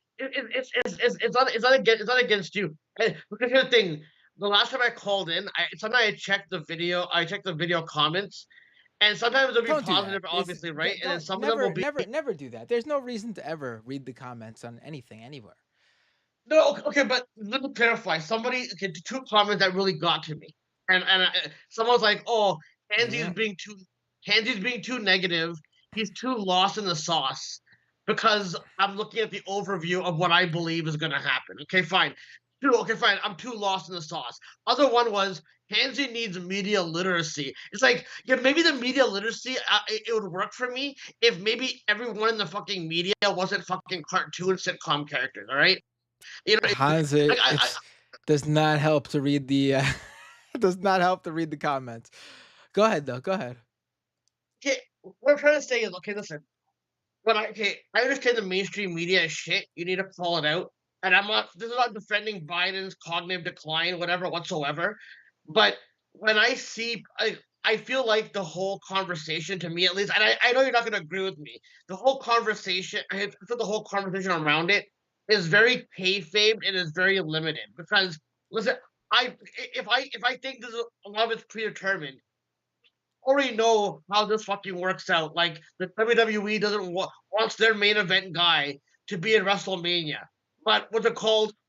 Unforeseen circumstances happen, and then you insert someone fucking new. So if I can see where that's going, even though they're gonna pretend like stretch this whole discourse out, instead of just saying they're gonna get someone new, they know they're gonna get someone fucking new. There's gonna be something that happens to Biden by the time the election rolls, where there's gonna be a whole media circus and forced discourse about who's gonna replace him. If not, then he's meant to fucking lose because there's no fucking way that they want him to fucking win. Like even if they say they want him to win, they really want Donald Trump to fucking win. And I just hate how people who are supposed to be smarter than me don't even realize that, and we gotta play fucking dumb about it. And like, it doesn't really educate anybody. And I see that more on alt media than I do on mainstream fucking media now, and that's what fucking bothers me because I feel like it's always like, oh look, we were right about the mainstream media. We were right about the mainstream media. Yeah, mainstream media is supposed to be shit. They're passing the alt media the court. That's why PYT can fucking pretend to be fucking militant about this fucking issue. While, like, for example, the Anna Kasparian them will fucking go about, oh, we're doing this because Donald Trump's a threat. But then the end of one of her rants, she's talking about how she doesn't believe Trump will do any of the evil stuff that he wants to do. So then if you don't believe that, then why do you care if Biden doesn't play in the fucking thing anymore? That means you have a right wing agenda to me. I'm not saying everybody's criticism of Biden is right wing agenda. You should call it out, but a lot of it is like people are monetizing off of this fucking stupid storyline when I know that it's gonna end up being something else completely afterwards. Yeah, I mean, I see what you're saying. You know, it's I agree with a lot what you're saying. Honestly, maybe that wasn't the reaction you were expecting, but Well, I, okay, I'll admit. I'll admit. So, okay, I understand you guys on leftist mafia are gonna react to what's going on. I feel maybe I was watching too many political shows at the same time. I feel like everybody's just cosplaying a reaction. Like, yeah, dude, this is designed for like the mainstream media finally caught on. Yeah, dude, the whole storyline has been for the purpose of finally monetizing the situation. Like things planted online. Like everyone's like, oh, CNN's finally catching on now. CNN's finally catching on. It's like, dude, already fucking knew. That's the whole thing. Why it drives me fucking crazy with how this is playing out. So, like, I was just more disappointed by a lot of the commentary I saw because I feel like at this point of the game, I feel like we just can't just do like reactionary shit in the sense that like we can't do reactionary shit in the sense that we have to like act surprised that this is playing out the way it is, especially if like the overview. Now people don't even see the sensationalism with Donald Trump first term because he didn't do a lot of the stuff that he claimed he was going to do that they did. People are not taking what he's going to do seriously, and he's obviously going to fucking win, bro. It's like once the 2016 election happened, okay, fine. Like I'll compare it to wrestling. I know people hate the wrestling terminology. A lot of times in wrestling, you got a clean finish in matches. We were trained to think that. Then in the Attitude Era, all there was no DQ, count out, like no fuck finishes. And ever since 2016, I feel like there's never going to be an actual clean election. There's always going to be some asterisk around it. There's always going to be something. And if last time was horrible, you can only imagine what's going to happen by the time this one fucking rolls around, in my personal opinion. So I'm just saying that no election is ever going to be fucking clean. And what pisses me off about that is people are going to go waste their time standing in line to vote, which they should do if they want to do it. I'm not saying don't fucking vote, but they're going to waste their time because they're knowing that there's going to be cheating involved from all parties, and then that's going to be the discourse. Like, Well, they're what do going you to mean? What do stretch you mean? it. What do you mean by cheating there, though? Like, if Trump's already putting out stuff that, oh, there'll be no violence if there's a fair election, but anything that investigates him, they'll just say it's not fair. So his base already thinks, and they're already radicalized enough to think anything that's going against him is basically making it seem like they're trying to hold him from being elected. When I personally feel the billionaire, like, they make it look like they're targeting him. I don't think they're actually targeting him. He's gonna get away with whatever he's fucking doing. That's like, just the more you push us back against the wall, then the more radical everyone's gonna become. So it's another reason why, like, I want him to face consequences. I just know the more that we get happy about any potential consequence, he will go. That's what I was pointing out before couple months ago, a couple weeks ago, about some of these radicalized stories about, like, guys beheading their parents, guys setting themselves on fire for Trump. Like, this is not like just some I random forgot stuff. about that guy. Go ahead. No, No, no, continue.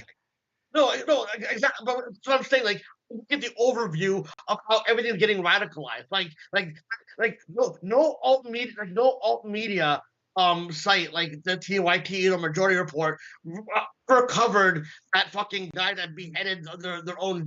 Maybe I'm Well, mistaken. I think I don't think that particular case, like the ones you mentioned, I don't think they're particularly a good sort of what's the word I'm looking for? Example of, that's not the word I was looking for, but I don't think that's a good example of where most even Trump supporters are. I think those are clearly people who have mental illness or issues. Yeah, no, Um, I'm not disagreeing with the mental issue, but what I'm saying is, see, what I hate about conversation. Okay, and I think again, a broader, I think a broader, a good broader example is how much conspiracy theories as a whole have become so mainstream on the right. Clearly, a number of those people are have issues as well, but there's something much broader going on there. This isn't like an edge case where some random one guy lit himself on fire. This is a situation where a mass number of people have decided to believe in these conspiracy theories, and their numbers are so great that simply by them believing this stuff, it has become a mainstream Republican position. Like the idea that this whole Elon Musk, for example, today, with the richest man in the world, one of the most influential people on the planet, owner of the company that we depend on to go to space, owner of the biggest electric car company in the US, owner of one of the biggest media platforms on the internet, Twitter, X, whatever you want to call it. He's out there spreading the conspiracy theory about undocumented immigrants coming here and voting and cheating for the Democrats. That, to me, is something that needs to be focused on, because this is clearly a conspiracy theory. It's not true. It's a conspiracy theory that's seeping into the mainstream, and billionaire elites like Elon Musk are putting it there. what's it called? Okay, I agree with you on that sentiment, but like there was so Like if there was Elon Musk one. was out there telling people to behead their parents and light themselves on fire for the Republican Party, then I would say, okay, we have a problem with that. I don't think we're there yet, though. I think I mean, okay, so bad. See, okay, so okay, I agree with what you're saying with Elon Musk. What I'm saying is we love to look at these guys as threats, but we still dumb them down because so like for example, you don't think this really happens. I personally, I'm saying this is my theory. I personally think that these billionaires dumb themselves down, even though all we can ever say anything bad about them is that they're dumb, like oh they're not really bright and all that kind of shit. But I believe they have armies of people. They put money on the street. That's why I feel like a lot of this fear on crime is billionaires putting money on the fucking street. There's already been a reveal of a rich family. This is news, which by the way, Anna Kasperi never covered this because it would shit on her whole fear on crime thing. But what's called there was a reveal that a wealthy family was funding some of the retail theft that was going on. So that didn't get covered, obviously. But what I'm saying is, you, I can't believe people don't believe that you can put money on the street and fund a lot of stuff to go on with with different amounts of currency now that you can basically do stuff to make go viral for sensational reasons. So you fucking manufacture more fucking consent. Like, like for some reason, people can believe that the fucking U.S. government is so soulless to to send bombs to kill innocent, and people don't believe they can ever orchestrate crime at that level, but because we think they're incompetent. I'm not saying that's for sure. I don't know for sure. Obviously, it's just a fucking theory of mine. No, But for I some see. reason, you're not allowed. No, I see what you're saying. I think it's fine to discuss these things. I mean, I think what you're doing is the correct way to discuss these things. Like you're mentioning that obviously there's no proof of these things, and you don't have any hard evidence, but it's a theory you have based on what else you've seen, and I think that's fine, and I think that's See, but totally my within reason to question these things. yeah, but see, The problem is there are people who don't uh, acknowledge that it's a theory, like that this is just them theorizing. There's people who believe that this is the case, and they have evidence when they don't. okay, so here's another thing. There's certain conspiracies that the right wing do, right? That what's it called? Like if they say like the feds are involved with something, like even though they'll do it for their own agenda, their own 95% right wing agenda. My fear is that even the fucking small things that they are right about, that then automatically gets boosted up. Like, see, they're right about this, so that automatically means you should trust them. That's why I don't get why people on the left don't like if you want to do critical fucking thinking, I feel like we don't theorize enough. If right wing people can fucking do it, I mean, me being a conspiracy guy, at least in my fucked up head, I'm dumbed down. At least my conspiracy theory made me more fucking pro trans in the sense that if my conspiracy that I believe science is way more fucking advanced than they let on and all that kind of shit, then I'd have to believe biology is way more advanced and that genders always existed, but then fundamentalists who took over this fucking world go, you know what, that's too complicated. So we'll just say there's two genders. You know what I mean? So that when people hear there's multiple fucking genders, people don't think that oh my god, that's against science. But if my conspiracy theory mind is so hell bent on saying that science is way more advanced than we fucking know.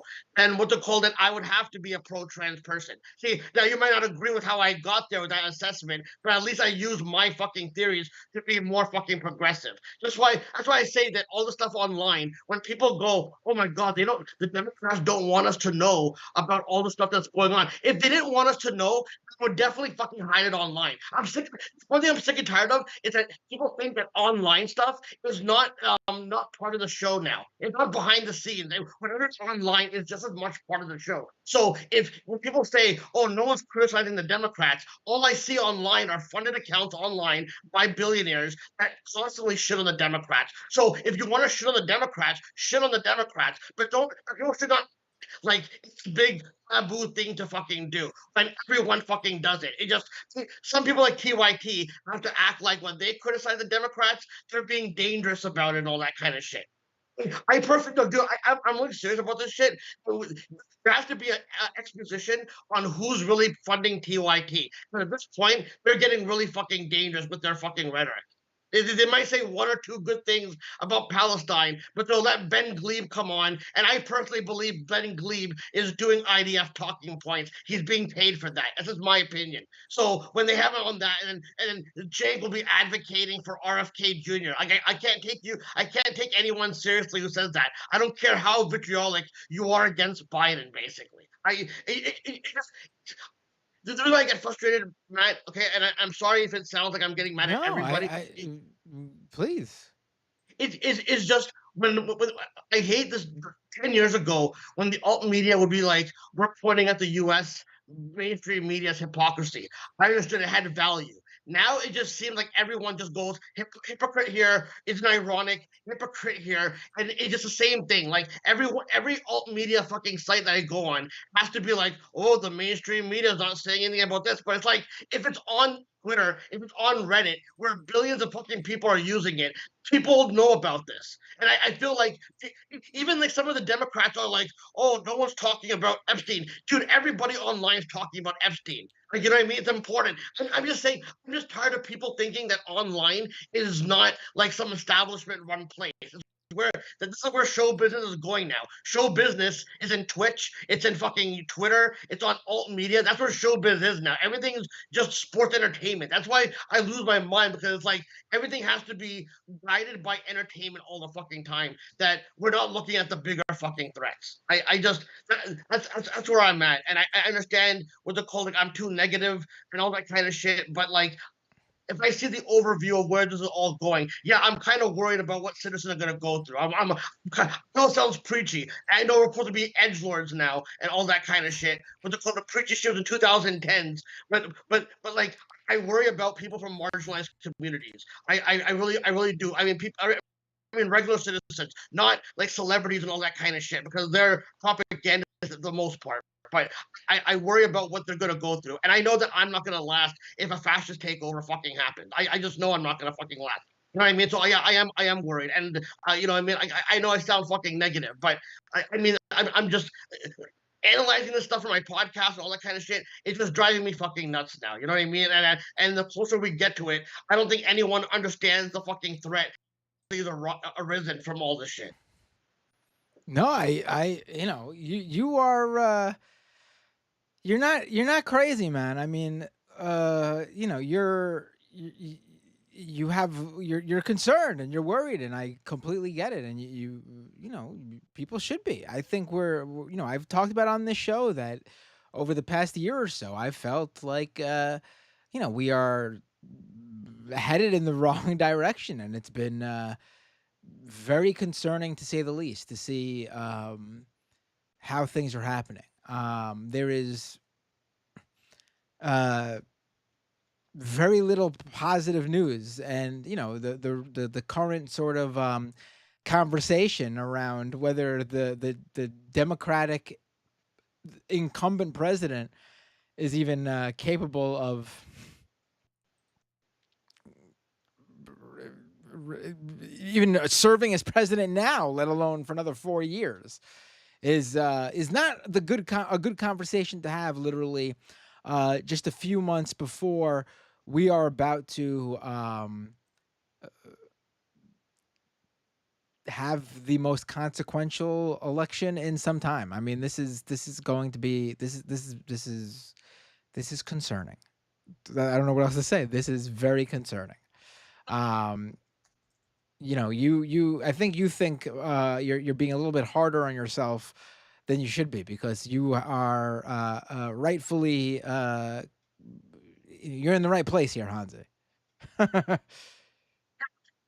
think my frustration really comes from like 10, 15 years ago.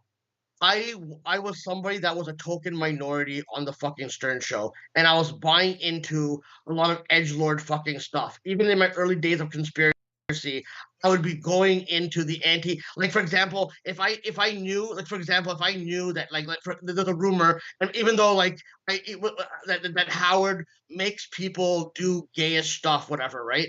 Like, to get on the fucking air or whatever. And then I used to be so ignorant about it that, like, oh, because Howard is doing that and being like very creepy about it, like how Steven Crowder fucking goes about it, whatever. I used to then think, okay, so what struggle does the LGBTQ have if guys like that are in power and all that? Even though that doesn't reflect what regular members of the LGBTQ go through. So my whole thing is that I had to awaken and get all this poisonous shit from my fucking head and start thinking more in a progressive fucking manner and not fall for right wing conspiracies. And it feels like it's just a waste of fucking time.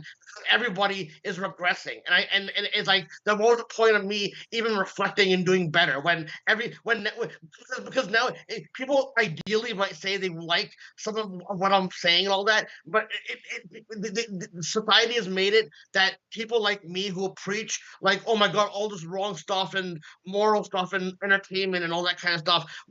I'm supposed to be seen as someone that's being a damper on the fucking mood when I see the overall picture. And it's like, what was the point of growing and evolving if everybody else is just going to be regressing? You know what I mean? I didn't evolve to regress back, and that's what, and this is why it's fucking disheartening because everything reboots every 20 years or so. And I'm reminded all the stuff that you're seeing with how everybody's acting, all the edgelord bringing all the slurs back and all that kind of stuff. This was happening 20 fucking years ago, and I was more oblivious to it. So now it reminds me of 20 years ago when I was in there. So now I have no choice but to reflect because our society is rebooting back into where it is again. And that's what fucking worries me. I thought we're all evolving, even though in the 2010s, going a little bit more progressive, it was still limited in the messaging I felt in a mainstream sense. But I thought in the overall sense, we're going in a better fucking place. I thought we're gonna fucking like help get reparations for black people, stop fucking genocide from fucking happening, realize that there's systemic misogyny that makes women do fucking things that they don't want to fucking do and they can't talk about it for 10 fucking years. And now we're regressing back to it. And that's what fucking worries me, if that makes sense. No, you know, you're making complete sense. Um, I wish I had words to give you, Hansi. I wish. I know, I know, I know, I know. I'm, not- I'm not asking for. I'm not asking. I just feel sometimes that with the cold, like I come on the show, right, and I understand you like my fucking calls, but sometimes I feel like me being as we get closer to the I'm from Canada, but this stuff is gonna trickle down to Canada eventually. Canada's always having they have their own issues with rise of fucking fascism, and trust me that with the 2025, that fucking Pierre dude is definitely fucking, has Trump aspirations and all that. You know what I mean? So like, I understand I'm not from America, but America, whatever happens in America, it dictates what happens around the rest of the fucking world, and that's why I pay attention to America. People go, "Oh, you're Canadian. Why do you care?" Because 60%, 70% of what happens in Canadian news is covered America's fucking stuff. We cover 30% Canada here. You know what I mean? Like in America, I'm sure you guys don't really get much Canadian news. It's all American. So in Canada, we get a lot of your news and all that kind of stuff. Like it dominates as well in Canada for some odd reason. So that's why I'm kind of fucking worried about the whole fucking thing. But you know what? Before I go, I'll do something. Ease your mind. Did you see me at Money in the Bank? You were at Money in the Bank? I was like in the closing shot of the pay per view behind No Solo way. Sikoa. If you go on my Twitter, look at my media. I posted a bunch of pictures. Hold on, I'm going. Handsy83. No, I know your Twitter. Hold on, I'm going there now. You search by media, you'll see a bunch of pictures. You have the great. You have that great like username, Scott Hall. I love it. You see any? Oh, I see them. Hold on. Oh, that's you right there. Yeah. That's awesome, dude. How was it? Well, the thing is, I didn't really see this live. It felt like it was the best paper. Well, it is storyline driven. You had It good was seats, probably one of man. How'd you get those? well, I was debating because I don't spend much money from whatever I save, and I waited a couple closer to the event to see when tickets were going lower because the ticket that I had, those ones the seats that I had, they're over $1,000. But then by the time I got them, they're like 600 basically. That's what I used to do back in like the late 2000s, early 2010s to get really good ringside seats. Even cheaper because this is like over 10 years ago now. Like I would get like ringside seats for like $200. Can't do that anymore. Yeah, no. In But New York, it, at least, that there's no more. It never gets cheap anymore. So I but can't. Good for you to be able to still do that.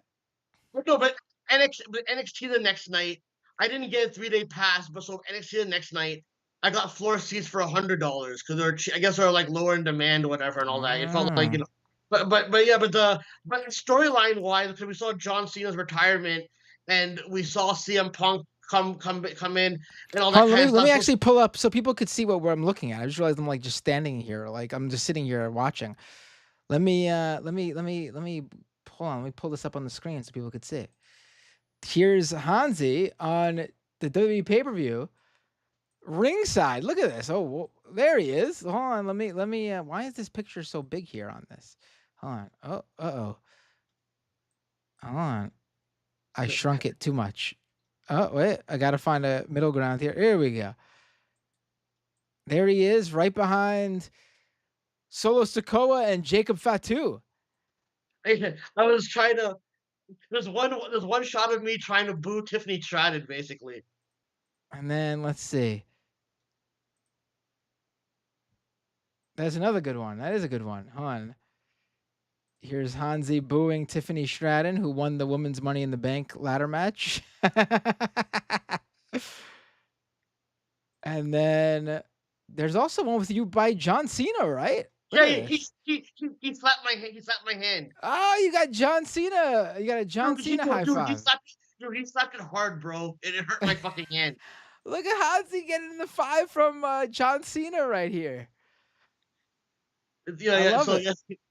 And then and then at the end of the pay per view, ordered fist bump me, whatever. No, it was cool though because I, I, I hate that I didn't go to like because again when they take over a city, they have all these events, and I wish I went to Sami Zayn's.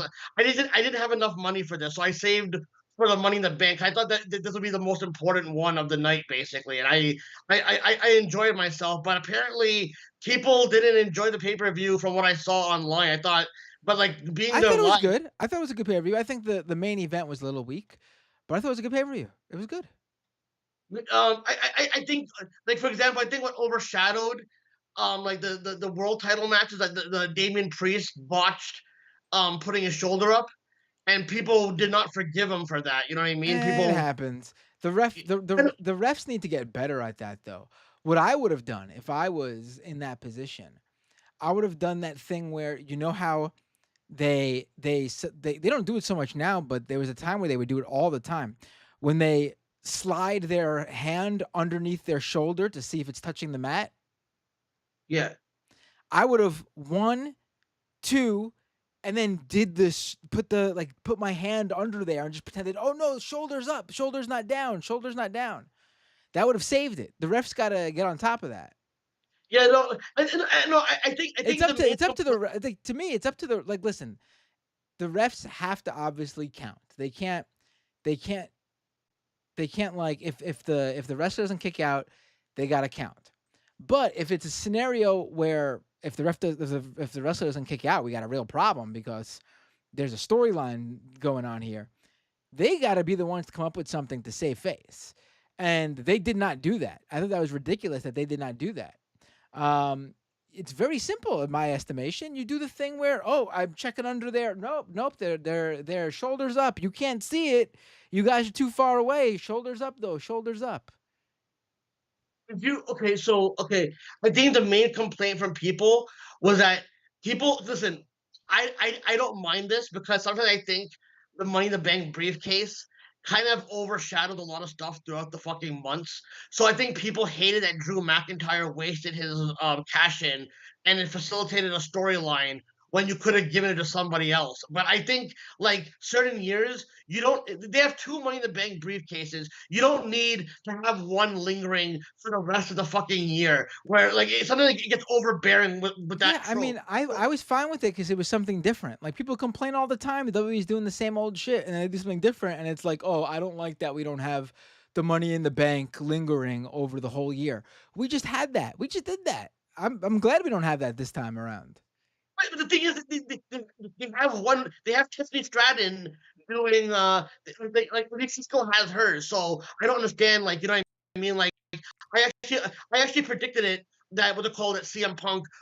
I said I said okay, they're gonna make Jey Uso win because they want to push him. And I'm like, if I had the booking power, I predicted that if Drew wins the Money in the Bank, it would be a bigger slap in the face to piss him off even more if CM Punk interrupts his cash in and fucks it up, whatever, for him. And I think it played out perfect because the way that Drew McIntyre reacted after the pay per view at the press conference was really fucking phenomenal. He he started pushing the referees and he beat up Adam Pearce a little bit. Wade Barrett had to do it, and also at the same time, it also builds up CM Punk versus Seth Rollins when they eventually fucking cross paths because Seth Rollins did not like what CM Punk did, right? And I also like the respective nature that like Wade Barrett is the one that controls Drew McIntyre from going nuts, and Corey Graves, who has heat with CM Punk because he's the bad mouth him on Twitter when he was doing his UFC fight. He is the one that's backing Seth Rollins, basically.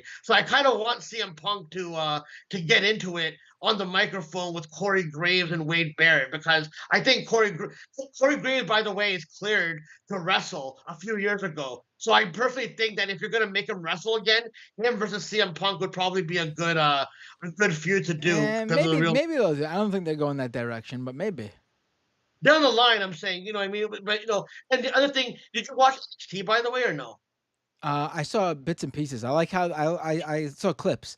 I like how the main event ended. I liked it was something different. Something different. Well, they did the Backlash 2007 when I don't it was remember. a fatal. I don't remember. Well, wait, but it was a fatal four-way between HBK, Edge, Orton, and Cena. And HBK was the one that kicked Cena, and he fell down, and Cena fell on Orton, who had to move under him, and that's like the homage to it, whatever.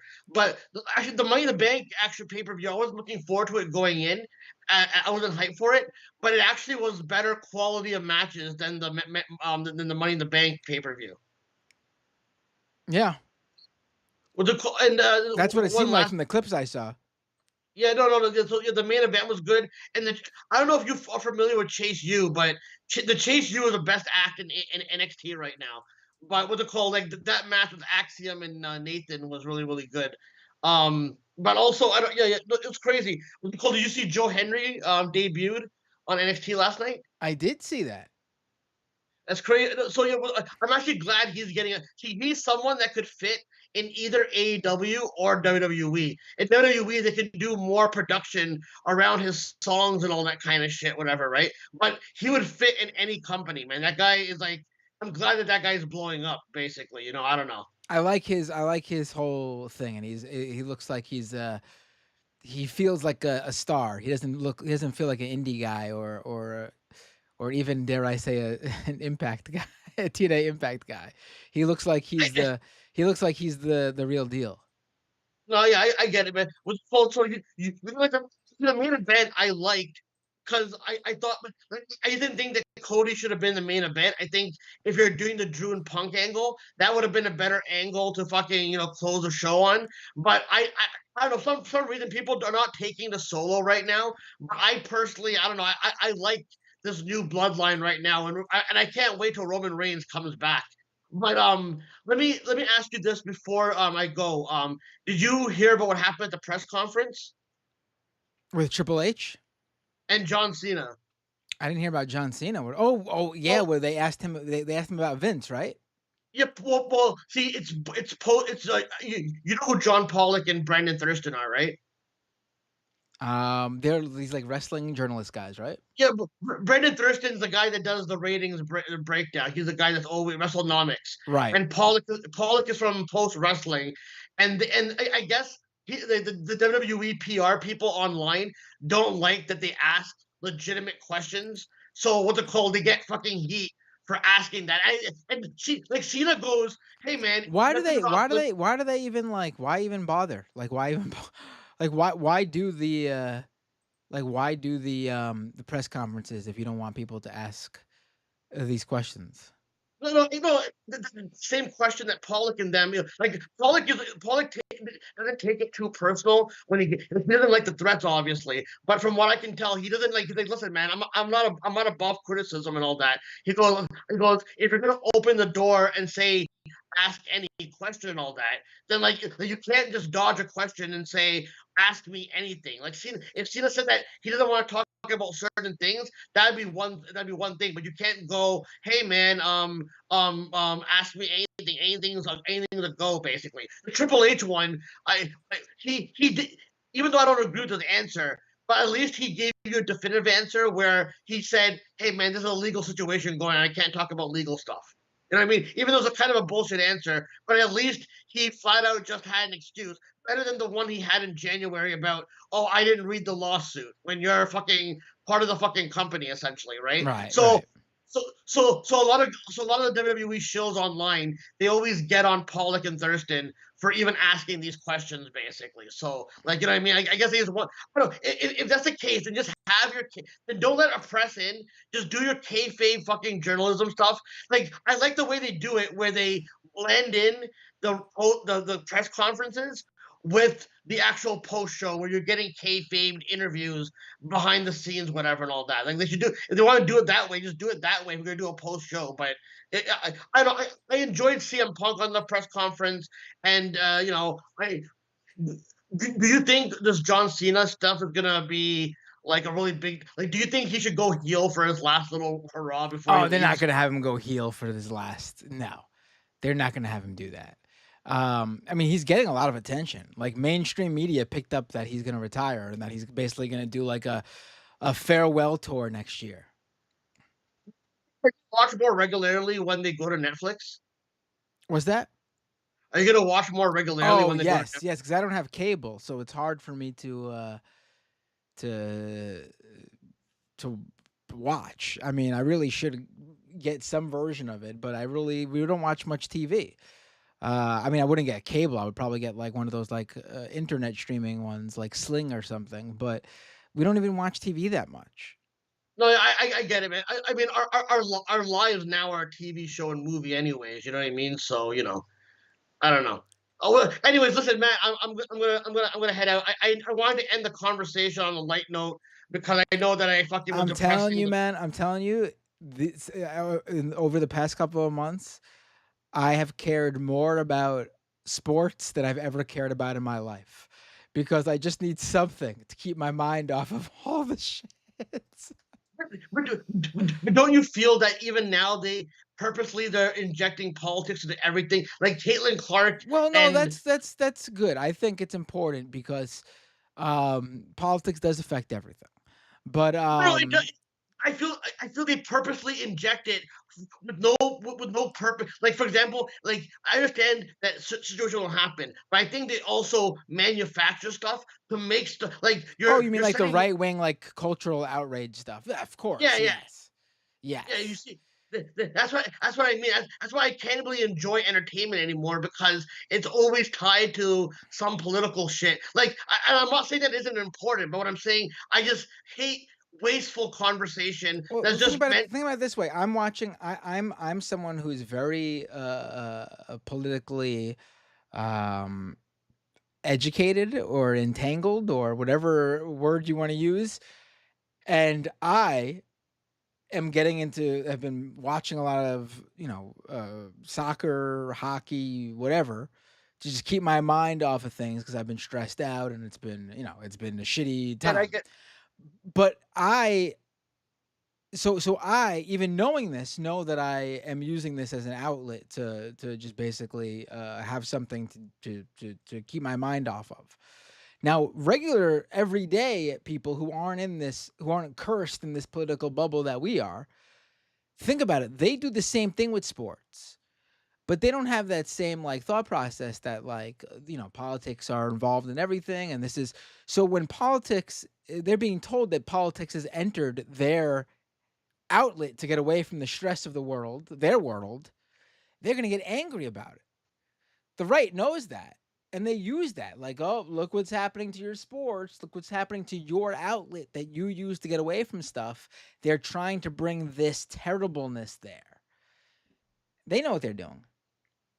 no, I get what you're saying, man. With the call, but yeah, I understand. Like you don't take offense when I come on and vent. I also don't want to depress your fucking audience. So I with the cold. So sometimes I feel like I was I was hesitating to come on because I sometimes like I had it in my head like I get frustrated like even though I don't have anything personal against you or anybody like anyone in the leftist mafia or anything like that. It just sometimes I feel like everything is so fucking gimmicked where like it has to go that way, and I feel like I get frustrated because I feel like in my fucked up brain, I'm looking at an overview, and I feel like sometimes like I go on deaf ears. So sometimes I feel like it's useless even pointing it out, and then I have these imaginary conversations with you where you're not receptive to what I'm saying. So I already have beef against you from Dude, before I even. even when I disagree with you, I always hear you out, and I touch upon every one of your points, and I take it seriously because I value your phone calls and your listenership, Hanze. So never feel that way about calling into this show. Like, and the thing is, I also have this fear. Sometimes I get frustrated. Like when I did my podcast, like I didn't badmouth any of you guys, but I was like, oh, I hope Matt Binder doesn't go right wing. That's my fear of hearing everybody When am going I right gonna go wing. right wing? When am I gonna go right I don't wing? know. I have this fear that everyone's just gonna go right wing, and I already have vitriol towards every one of you guys for future events that are not taking place. You know what I mean? It's like I'm already. I don't know. I kind of lose my mind about that because I'm like, so one place I go to that seems like left, then it's gonna go right wing or something like that. I had that fear. So yeah, because I feel like everybody just goes right wing at the end of the day. Hansi, I've been doing this longer than you. I'm not I going know, I right know, I wing, know, my friend. I'm not going I, right wing. I hope not. Okay, sorry for wasting too much of your time already, man. No, Thanks for chatting with it me. was a great conversation, Hansi. Have a I great appreciate night. it. Always appreciate when you call in. Peace out, man. Take care.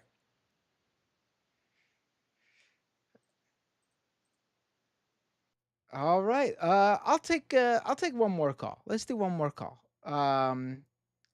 It's a little bit later than but let's take one more call. I see Kowalski tried to call in. I see maybe we'll do two depending on how long these calls go. Um hey, what's your name? Where are you calling from? Hey, it's Charlie from Washington. How you doing? Hey Charlie, I'm doing good. How are you? Oh, can I pull you up on the feed? Yes, please. Cool, cool. So what's up? What was they talk about? I kind of want to thank you for talking about the French politics thing because it's nice to see some good news, and I can't help but watch that and be like, man, I wish I knew what that felt like here. You know, Yeah, I hear what you're saying. little We'll bit. see what I mean, happens. We can't so, we can't throw in the towel. I mean, I don't even know what's going on here. I mean, what sucks is that I am going away the week of the the Democratic National Convention because I assumed, oh, I'm not gonna.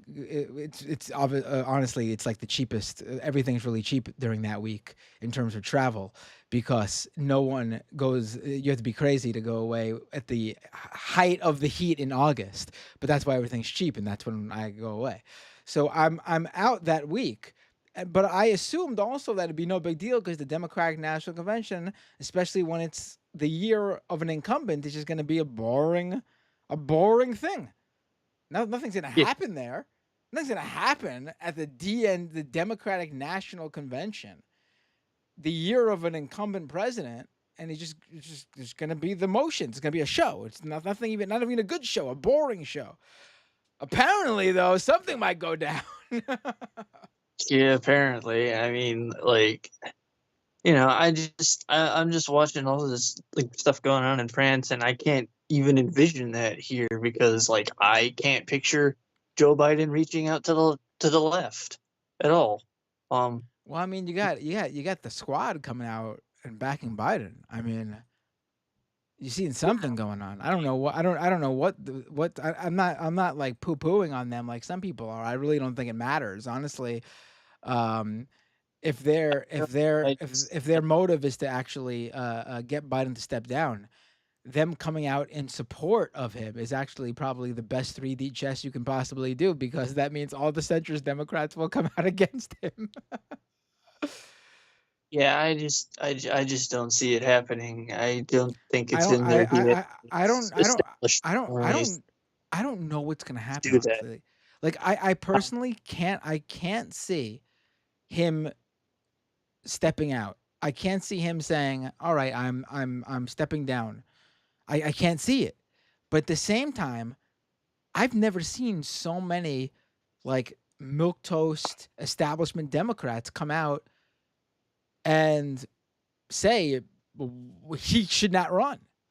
I honestly do not know what's going to happen. I am baffled.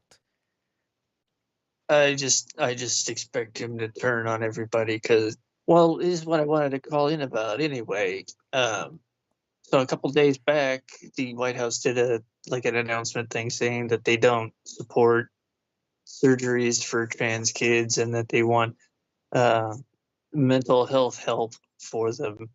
Which, one, the surgeries thing before 18 is kind of like saying, I'm against abortion right up till the last month. It doesn't really happen unless it's kind of an emergency. Like the most I could find on the matter is like top surgeries in very rare instances. And same top surgeries that they would like let other teen kids have for not being trans. It's kind of ridiculous. And that's just kind of playing into that fear a little bit. And then the way that they phrased it, they made it sound like they did later clarify it, but it made it kind of sound like they didn't support like puberty blockers or hormones for minors either. And anybody out there who has a problem with puberty blockers, you should know that they were invented to stop kids who are like 6 going through puberty, and trans youths get it way later than that, and they don't use it nearly as long. And the right knows that there aren't really all that many side effects to it unless you do it for longer than you would need to, because like in the UK, when they tried to ban puberty blockers, they said, "Yo, yeah, you can stop them immediately. There'll be no ill effects." They know. And then just today, I was reading. Excuse me. I was reading about they attached 2 writers to the National Defense Spending Act or whatever, it's military budget stuff, the must-pass bill. One of them was going after surgeries for. Sorry, my alarm went off. One of them is going after surgery for service members, and the other one is going after trans health care for the children of service workers. And they were able to get the writers attached because Joe Manchin voted for it. And then I think I read that the Senate passed it with more Democrats crossing over to do it bipartisanly. So I don't expect them to actually work for the people who need them to work. And it's frustrating as hell because this fucking arrogant son of a bitch has tied a lot of rights and a lot of lives to his fucking ankles, and he's fucking it up, and he refuses to admit it. Yeah, no, I completely understand your frustration here. I mean, I think it's it goes beyond frustration. I'm actually terrified. I hear you. I hear you. Yeah, That's why I don't think like when Hansi's up there talking about his conspiracy stuff, he's like 90% on it. He just, maybe not everything is true, but like when he's talking Oh about yeah, that's what I try to tell him. Like, he's not billionaires putting money on the streets, yeah. they do that for the media. They do that for like they'll fund groups like the Proud Boys and stuff. And it's you see that and you start to think, well, what else are they doing? I can understand if somebody comes to those conclusions. I don't think you need Hansi, if you're watching, buddy, you don't feel like you're crazy, dude. The world is crazy, and it's driving everybody else nuts too. Yeah, I mean, But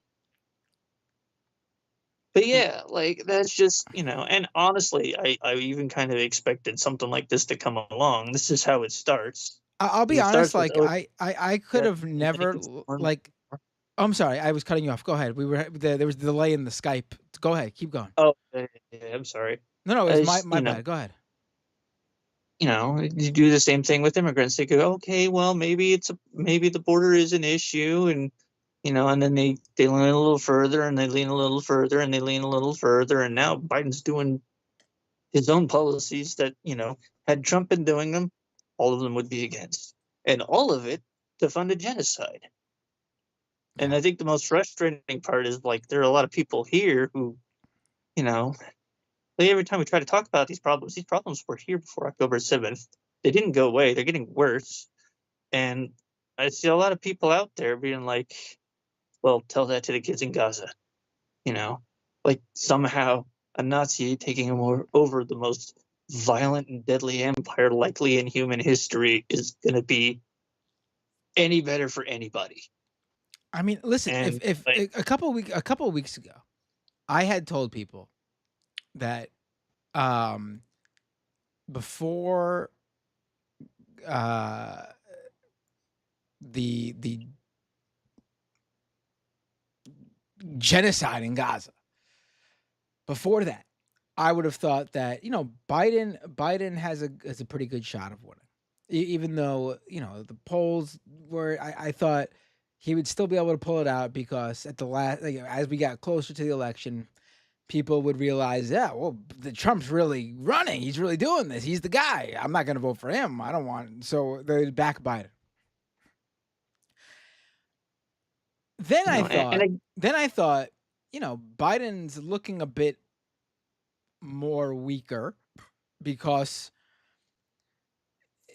I don't think the mainstream opinion of not voting for Biden. I don't think the opinion of not voting for Biden because of Gaza is mainstream enough to outright make him lose. But I did think that where those voters who weren't going to vote for him, where the combination of where they were located and their demographics, that they could potentially actually, hurt Biden, and Biden could lose because of that. Now, though, ever since that debate, you could just take that Gaza voter base, the voters who aren't voting for Biden because of his position on Gaza and Israel. You could just remove them from the equation completely. That cohort no longer has any bearing on how this election's going to go. Biden has destroyed. Biden in one debate has destroyed himself.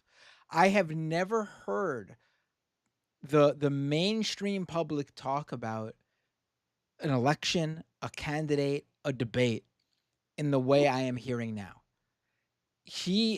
There are people who will not, and it's not even like a base of people that like, oh, we're gonna, we're gonna, be having discourse with them online like these Biden diehards think they have with the left. No.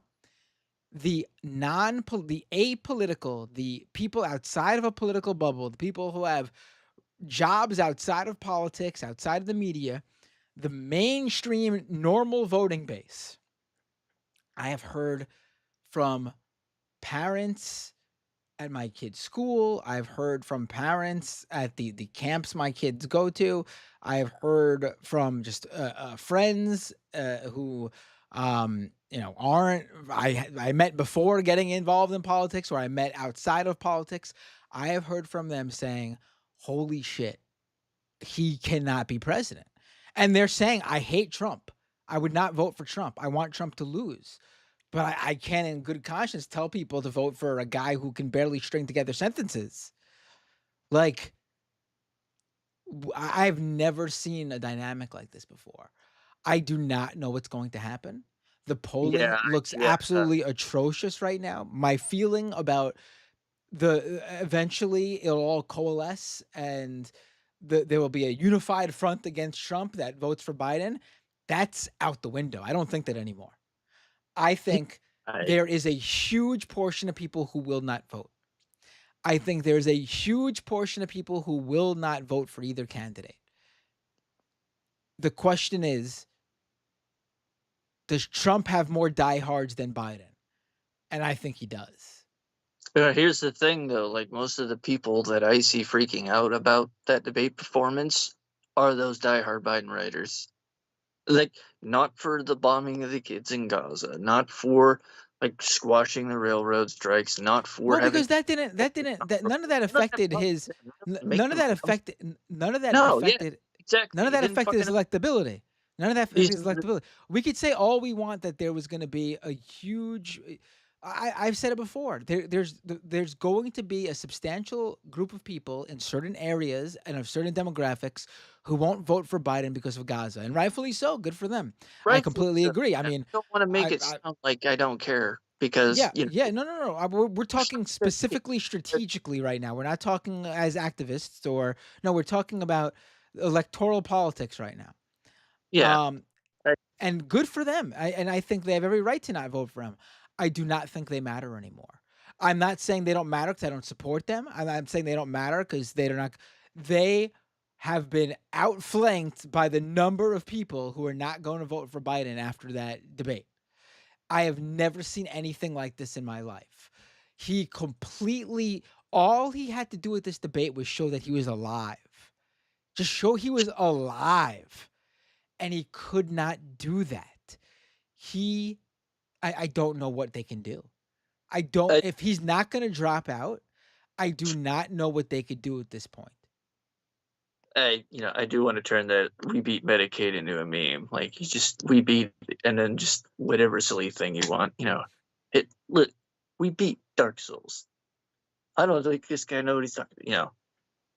But no, it's the normies freaking out. And what's frustrating to me is like the same people who are freaking out now are the people who pushed him on us in the first place. Like he was never my guy in the first place because I never got the impression he was going to do anything but fundamentally try to not change anything, which is not nearly enough to deal with the very many problems that are now coming to fruition right now. And they went out of their way to anchor my rights to this man, and now they want to replace him. I just, anyway, I'm sorry, my phone's overheating. That's why I'm holding it right now. As long as I don't push the OK button, though, it won't close the multi-window. Right. But, I mean, yeah. I mean, just, we are. I don't even know. I can't even.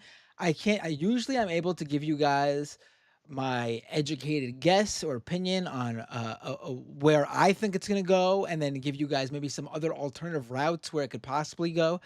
I truly have, since that debate, I truly have no fucking idea. No yeah, fucking idea. I can't even tell you that I think Trump is going to win, because I also think that there is a large base out there that will do whatever it takes to make Trump lose. For example, I think there are older people who are extremely turned off by Trump, and they vote. You also have the electorate that's going to vote strictly based on Roe v. Wade and abortion rights, and they will come out. So I don't even think it's gonna be a cakewalk for Trump either. But no, I probably. I I, I don't think it's impossible for him to win, like I I thought before I in that don't think debate. it'll be.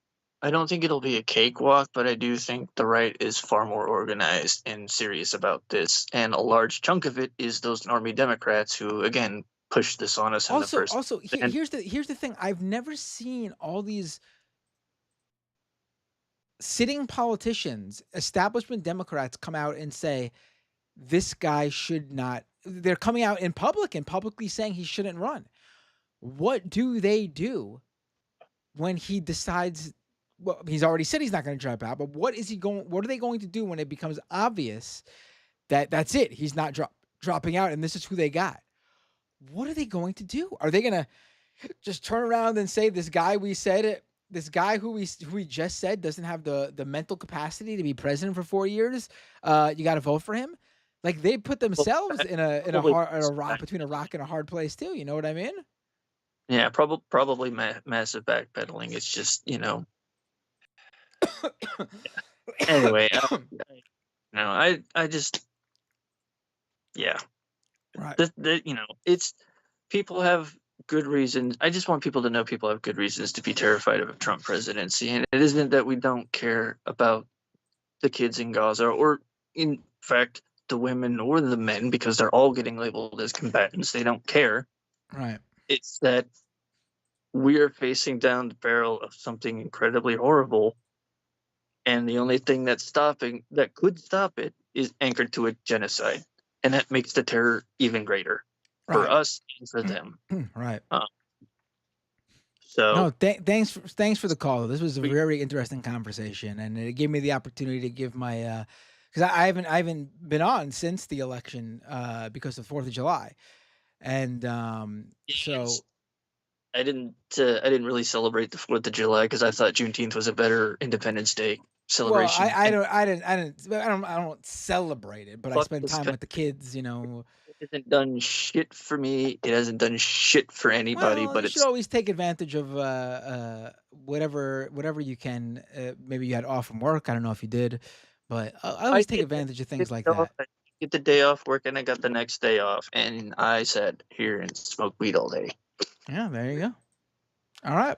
Well, Yeah, just be there for us, guys, because we need our allies here too. And if you do take one more call, take Kowalski's because I think he said he wanted to try and end on a high note. But that's all if right. you. Sounds good. Yep. I'm gonna go. I'll take another call. I will. I see someone calling right now. Let me grab them really quick, and then Kowalski, if you want to call in, I'll grab you too. All right. Take care. Have a great night. Peace, bud. Bye.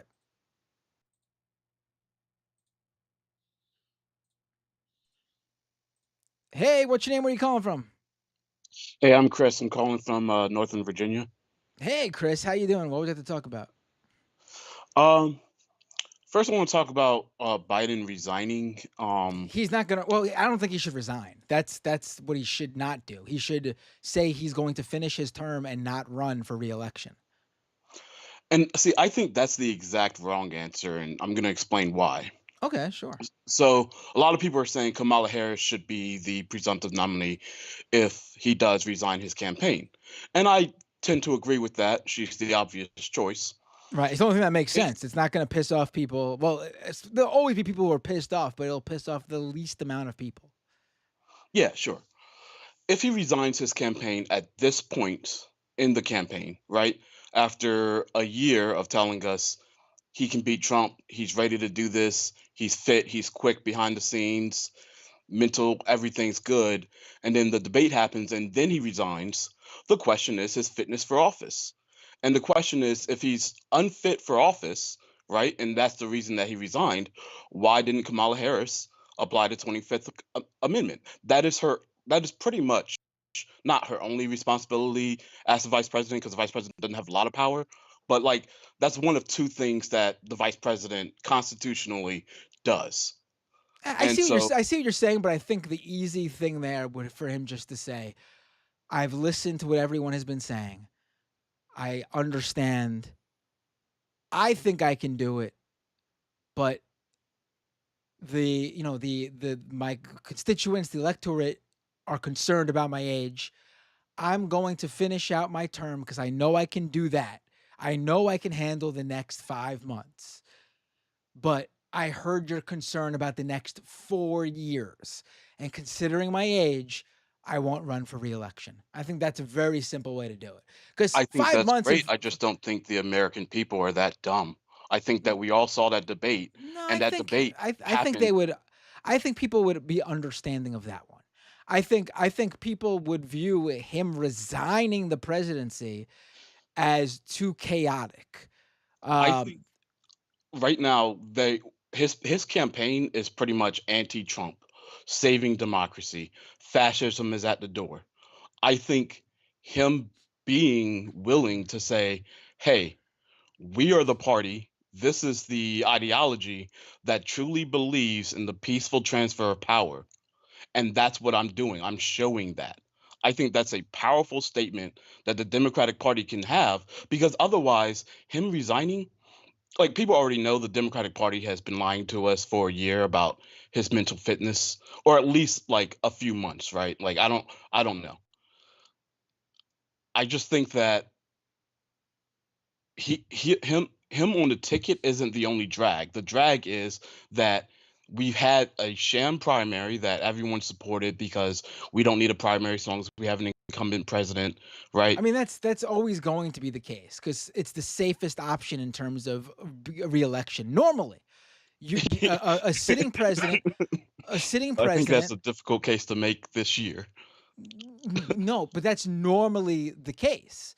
A sitting president has the much better odds of being reelected. It's the same reason why once a senator or a congressman in general gets into office, it's much harder to beat them. That's why an open seat, so many people run. I'm not disagreeing with that, Right. but if it wasn't for, the DNC removing like one like just completely canceling primaries in a couple of Well, that states, was wrong. Obviously, removing that was wrong. But I don't yeah, think like that would have. that wasn't But the only thing they did though. It was a completely sham primary. It wasn't a like sham primary just because there weren't any good candidates. And I'm not saying there were good candidates, there were none. right? Right. I'm not saying that there were, but like it was beyond that. If it had been a real primary, like a at least, you know, one, if Biden had debated once before, maybe we could have avoided all of this, and we could have seen him in front of people, 6 months ago. That would have been very nice. Two, like, um, there would at least be we could at least assert that Joe Biden was duly elected to be the nominee, right? I don't think that you can make an honest case that Joe Biden was honestly like nominated in a true primary process right No, now. he's getting nominated because he's the incumbent, and that's what they're used to doing. They want the incumbent to be the party candidate Yeah, for and an if the election people had year. chosen him, and Right. I think the people would have most likely, right? Yes. Right. Barring, if they had seen him in a debate in January looking the same way he did in June, I think that he Well, I probably think would I, have. I think probably if he was debating like a left wing challenger in a Democratic primary, I think you would have all of a sudden seen a spry, young, hip Joe Biden because they always seem out to Just pull. because that's the way the world works. Yeah, they always manage to pull out all the stops to stop a left wing challenger, and then when it's a far right or a Republican or anyone center right of center, all of a sudden it's like ooh, ooh, ooh, we're a small bean, don't don't hurt us. Yeah. Speaking of, I don't know if you know, and just for anybody interested, I think it's called Free and Equal Debates. There was a third party candidate debate with Jill Stein, Claudia De La Cruz, the Libertarian guy and stuff. I think it was a great watch. I think everyone who says they're on the left should watch it. I will watch it. What was The it called? Libertarian, I'm sorry, What did you say it was called? Free and Equal Presidential Debate. I think it was the second debate was the one that I'm talking about. I'll take a It look. happened a few months ago. But like the stark contrast between that and what we saw. And the thing is, I think when you watch it, like imagine like those people next to Joe Biden saying what they're saying, right? I mean, I have a little small fantasy that I know people are going to hate on and, take away my DSA card over. But I think honestly, the Green Party and the Libertarian Party should make a joint ticket. Like, I think that would be glorious. I don't think they would win still, but I think that they I could make I some I will noise. I will say the Libertarian candidate this year, he might be the least worst. I'm not saying Yeah, he's good. I'm not saying he's good. I'm saying he's the least worst Libertarian candidate I've probably seen in yeah. I think his name's ever. Chase something. Yeah. Yes. Yeah, He's never going to win, obviously, and he's no, not obviously not. good. He's the least worst. What's his name again? Chase Oliver. That's right. Okay, yeah. Anyway, the other thing I wanted to talk about is just some things that I'm hearing too much of. One of the things that like really, really gets under my skin is I wouldn't argue with a Palestinian on voting for Obama. I wouldn't, or sorry, or for Biden. I wouldn't They argue shouldn't with vote for somebody. Obama either. Yeah, I wouldn't argue with a Lebanese American to vote for Biden. And I need people to understand when they say that, what they are saying is that empathy goes with ethnicity and nationality.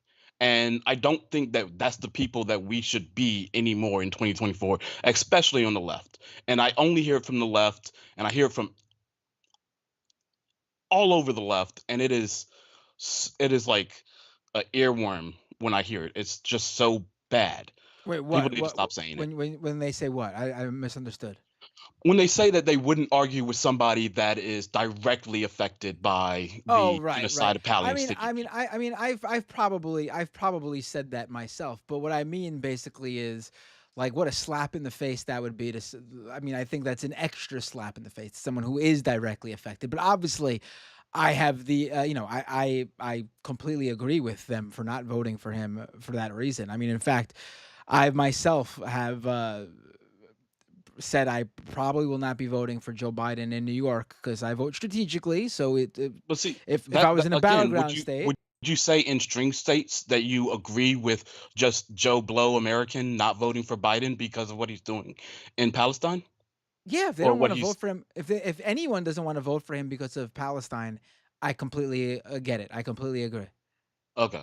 And that's kind of where I'm coming from is that you don't have to be related to people to care about them. Right? No, of course, of Yeah. course.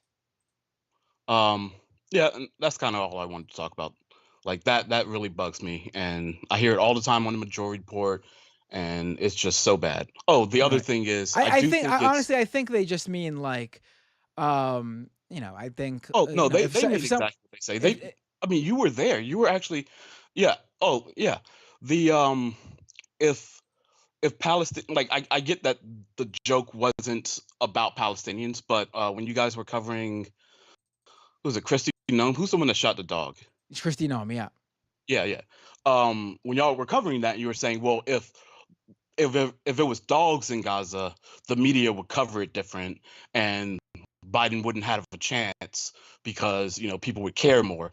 And like that's an admission that like the reason that you guys are supporting Biden is white supremacy. It's because people don't care about Palestinian deaths as much as they care about the deaths of dogs. And like it might be not your white supremacy, right? It might, or at least I'll say it won't. It might not be your direct white supremacy, but it is you saying, well, the majority of Democrats are white. The majority of Democrats are white supremacists. You might not be consciously thinking that, but the majority of Democrats don't care about the death of mostly Muslim, mostly not white people halfway across the world, and so I'm just going to join with them. That's my team.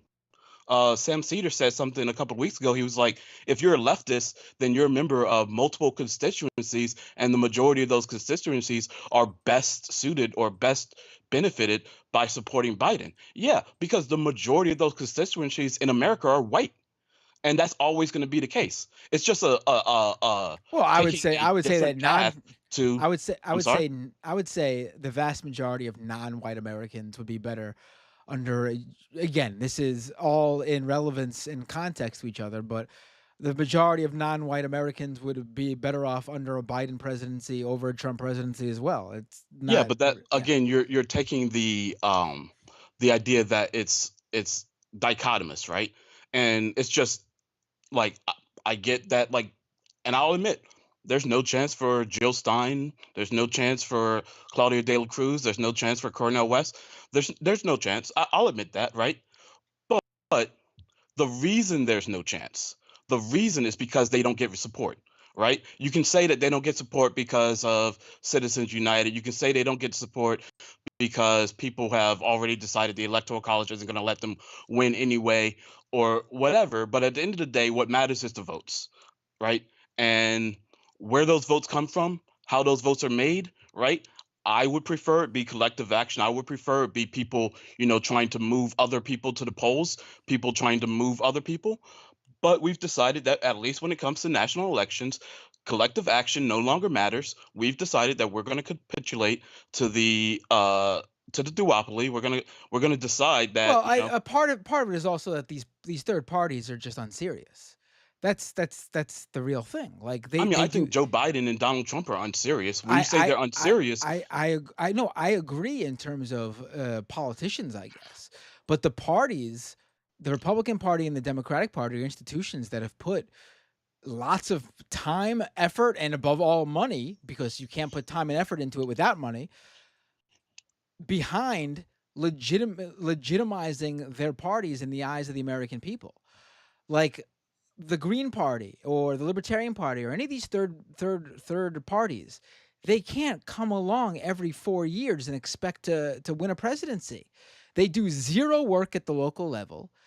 Like, this be a completely different conversation if we were talking about a country where there's a bunch of Green Party candidates who have won elections at the local level or at the state level, and they're being denied their national their national spot to challenge the Republicans and Democrats. They do nothing. They do nothing to legitimize themselves in the eyes of the American people by running locally, so that people at the local level have experience with candidates, with actual politicians who fly that party's flag and show them that this is what we do. This is what we do for you. This is what we're not just saying it and then never prove it. This is what we've done. Like, yeah, the system hurts these third parties by not giving them a chance, but nothing's stopping them from running locally. Anyone could run locally. You don't even need a lot of you don't even need the big money. You could run locally on $100, $1,000. You don't So need. one, I don't think they do nothing locally. I wish they had a larger I've local they've done. footprint. I've not heard of anything locally. No third party has ever come to me. I always hear from candidates who are shooting I for mean, the you're in moon. New York. That's a big city. That's again requiring big money. I I mean, think so you should hear. So here we should have even a bigger supply of third party candidates. I mean, I just don't you just see it. contradicted yourself. You just said that they should go where they don't need to spend as much money. But now that anyway, besides You that, don't like, need a lot of no one is advertising on. And no one's spending big ad money to run for like a school board election or a local. No one is doing that. I see no third parties running for local elections at all. oh, there are Green Party members in school board, like at that local level, like that lower tier level, like not like below mayor and all that. There are Green Party people all over the country. But besides that, I mean, I would say that you're probably just not looking for it. They're not making headlines, so unless you go look for it, it's like, you know, if I say, underground rap is bad now or doesn't exist anymore, well, it's because I'm not looking for it, right? Anyway, the idea that the Democratic Party and the Republican Party are more serious because they're institutions, again, why are they institutions? When did they come about? They've been institutions since slavery, right? Like, so I mean, why are we deferring to this? Why are we deferring so much to traditions on the left, right? Isn't that the conservative mode, right? Why are we saying, well, challenging an incumbent has never worked before, so we probably shouldn't do it now. And it's perfectly justified what the Democratic Party is doing in this primary because they don't want to weaken or they don't want to weaken Biden before he goes up against Donald Trump. And we've had serious leftists, the majority report, saying that, right? And like I'm like, am I insane? Am I the one that's going mad right now that the left is like saying, oh well, I'm not going to take a politician seriously unless they have institutional support. No, Okay, I'm not saying they need institutional support for me to take them seriously. I'm saying that the American people vote for candidates who they think will win. And unfortunately, that institutional support gives those candidates that upper hand. I mean, I'm not agreeing I with mean, it. I'm just believe me, I explaining what I what that fully dynamic understand that. I've is. I've been working on the Cornell West campaign. I've stopped now because I'm going to throw my support. I'm not going to work on the Joe Stein campaign, but I'm going to throw my support behind her. Um, Mhm. and when I talk to people, try to get them to sign a petition, they will agree with everything. They will agree with everything. They will say, "Yeah, but I don't think he's going to make it on the ballot." Well, this is how he makes it on the ballot. So sign the Right. petition. Yeah, but I don't think he's going to. So Oh, I'm not going to sign. I just want to say, if any candidate, if I ever come across, not even the candidate themselves, if I come across any campaign, they come to my door all the time. When I see them in the street, I always sign. I don't care if I don't even care if it's a candidate I fully don't support. I think anyone who wants to run should be allowed to be on the ballot. I hate the whole idea of even having to collect the signatures. I think that's stupid. Someone should run. If they're running a shitty campaign, they're not going to get anywhere anyway. So I don't think they should have to even collect the signatures, honestly. I think you should just be able to run. You just fill out whatever you need to fill out to get yourself officially on the ballot, and that should be enough. but I always sign a petition to get a candidate on the ballot, no matter who they are, what party they're running for.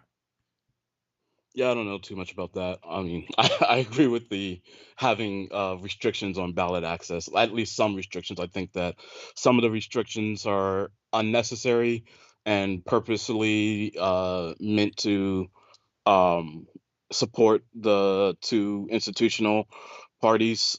Well, I mean, collecting signatures. They asked you to collect thousands of signatures. You don't think that's a major barrier in someone who has no campaign financing, a regular person who's just starting to run, doesn't have any money saved up to hire people to campaign for them? You don't think that's a major barrier? I think that's a big thing that Well, hurts third parties, honestly. I think that even if they don't have institutional support, that barring, well, I don't think that I want institutional support. I want grassroots support. And I think grassroots support means having people more than just, I like this candidate, I want to vote for this candidate. Grassroots support means I want to help this candidate go in. And so, yeah, I do think that I think that some of the deadlines, and I mean, like, literally I think former White House attorney uh, is part of a group of lawyers that the Democratic National Convention has hired out to go and mark off petition ballots. Like their only goal is to go out and prevent ballot access for third party candidates. I mean, if that's not undemocratic, I don't know what it is, right? But I mean, we still need to support the Democratic Party, or else fascism wins, right? The other Well, thing, but you're skipping a number of steps here. Like that final support the Democratic that idea that you have to support the Democratic Party to defeat the right winger, the fascist. That's like the final step. If no one else yeah, steps up, if no one yeah, else sure, but gets I through. don't think that he's the only fascist in this race. I think that when you go out and and I mean, I get that it's not Biden. Biden's not the DNC, but you cannot honestly tell me that the DNC does not take cues from the sitting Democratic president.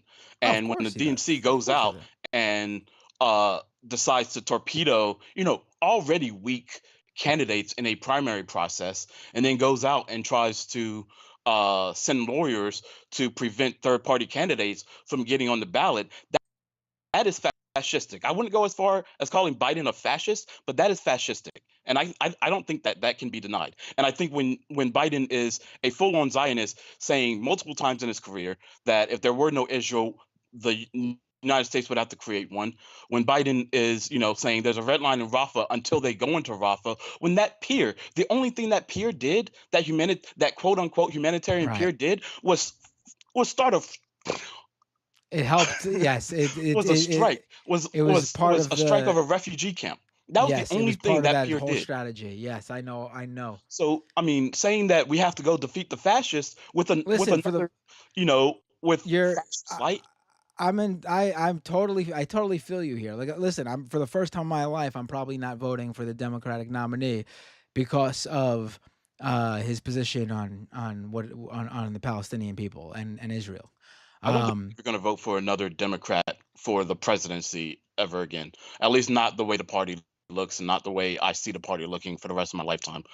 Um, I can't say that we're too far away, but I know I get what you're saying. I I can't mean, look I that far can't make any ahead. promises, but the way it looks now, I mean, I'm not one of those my vote doesn't matter people, but my vote doesn't matter enough that I My need vote to support doesn't matter in New York for the that, president, so huh?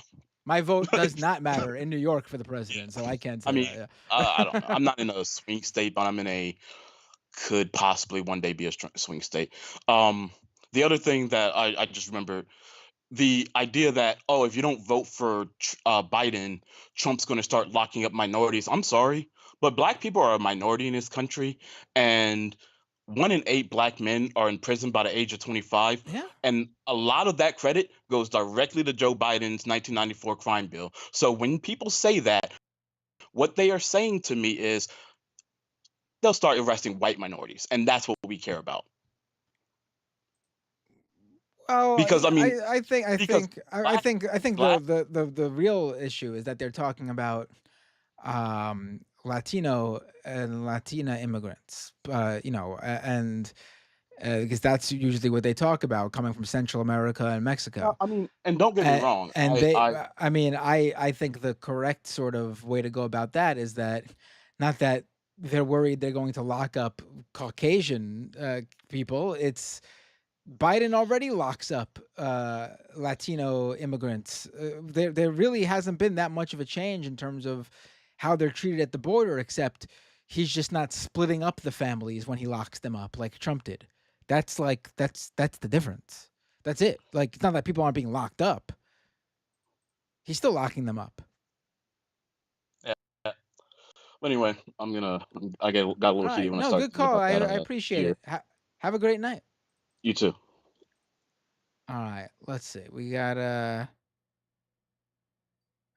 is Kowalski calling in? Ooh, it's midnight. All right, let's go to I don't know if I'm gonna take any more calls, folks. I gotta get to the super chats. All right. Here we go. Renee, I'm gonna read all your super chats right now, Renee. Renee's got a few super chats. Here we go. Renee, the center libs need to move out of the way and let the Gosh one in. Renee also says the fascists are still in power in the Senate. Salute Narokanda. Feliz cumpleaños, Ezra. Thank you for the birthday wishes to my son. And she's talking about France, right? Renee also says, well, if Jess likes wearing abayas, then it sucks. Le Pen goofed by attacking Mbappe as well. Yes, that was a huge own goal. See what I did there? Renee says, not as serious as Ted Roosevelt's Progressive Party. And Renee says, not a gerontocracy, but a cacistocracy.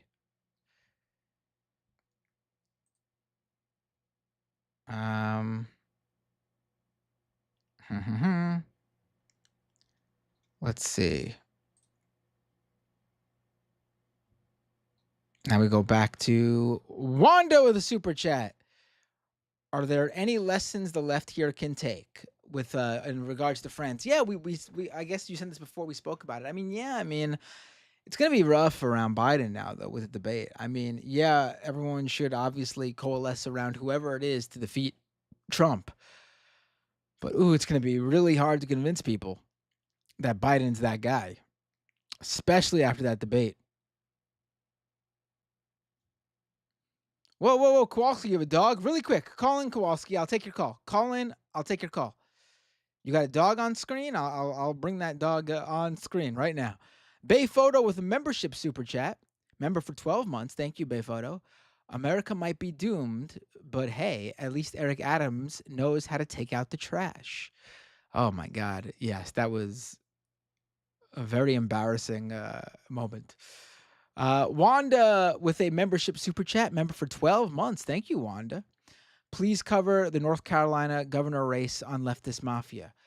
We will have to do that. Here we go. Let's see what Kowalski's got for us. Bonjour. Wait, hold on. Don't say a word yet. Hold on. I gotta pull you up. Hold on. Hey, what's your name? Where are you calling from? It is Nebraska, calling from Kowalski. Hello, Nebraska. How's Kowalski doing nowadays? Tense. Ooh. Anyways, I heard that the evening was people are, feel to be honest, I don't know why everyone is so distraught about the debate. I thought it went well. I watched it at 2 times speed, so like they sounded great. I mean, 2 times speed might not have been enough, Kowalski, I think. But also, it wasn't just where's the dog? It wasn't even just the speed he was talking. It was the words he was saying after one another. Like, we need to defeat Medicare. Probably not what he was trying to say. Well, wait a minute. You couldn't feel the message in your heart that he was trying to relay? I honestly don't even know what he was trying to say there. It was Were you tired while watching the debate? Because, I mean, maybe you just needed to be a little more lucid. and then I you could have mean, got the vibes. I mean, he was tired while doing the debate, so I don't know if my Okay, yeah. Well, it was not good. He really didn't have to do much. He really. The funny thing is, they tried to pretend like he over prepared for the debate, and that's why he didn't do so good. Like that was one of the talking points they were doing, and like I actually agree with that, but not the way they meant it. I mean, they literally should have just focused on him staying lucid for an hour and a half. The content of what he said really would not have mattered. It's just basic talking points. He needed to sound and look and act alive. yeah, And he he didn't do just that. He didn't do that. He didn't do that. I think they tried to take it too seriously too, to a certain extent. I think the better strategy would have been to kind of just like mock Trump the entire time. Like this guy thinks he can be up here, like the felon is up here, that sort of thing. I mean, Um, he didn't. Trump didn't hit Trump. Biden didn't hit him on anything. He fucks up the abortion question right out the bat. Gives Trump on the abortion question, brings up immigration, gifting Trump a gold egg on a gold platter. He doesn't bring up Project 2025 at all. He doesn't bring up that Trump's a felon at all. I mean, listen, I think the felon thing is a lame thing, but it obviously resonates with the American people. He did not do anything. He didn't do the bare minimum. He did less than the bare minimum. It was horrendous. See, this is why I am now Kamala pilled. So I have 35 reasons why I think we should elect Kamala, and I brought this notepad with me, and I will begin to read them off. This should only take about an hour. Okay, can we save this for next week?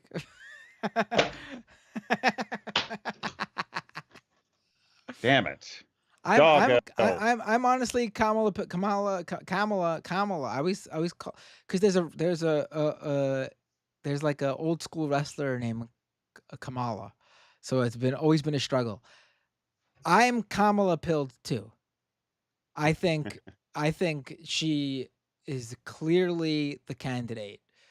She just makes sense all around. I think she would immediately, by being so much younger than both Biden and Trump, immediately draw a voter base who just doesn't want an old person in office. I do not think she will face the same issues as Hillary, because Hillary faced those issues because she's Hillary. Yeah, there was a whole cottage industry there. Yes. Like, I do not. screwed. I listen. Will she be fantastic? No. Will she be better than Trump and Biden? Of course. I mean, and- she can also really if you were to ask me right now, who do I think is going to win the election? I confidently will tell you I'm 80% sure it's going to be Biden. That might sound like an unreasonable amount of confidence, but I don't simply disagree with you, but I can't. But I can't agree with you. I honestly do not know. Either sounds plausible. Well, I do not know. The thing that and maybe it's because of something I've watched recently on the Civil War, the Dred Scott decision. I kind of feel like that's going to have a similar impact on a lot of people.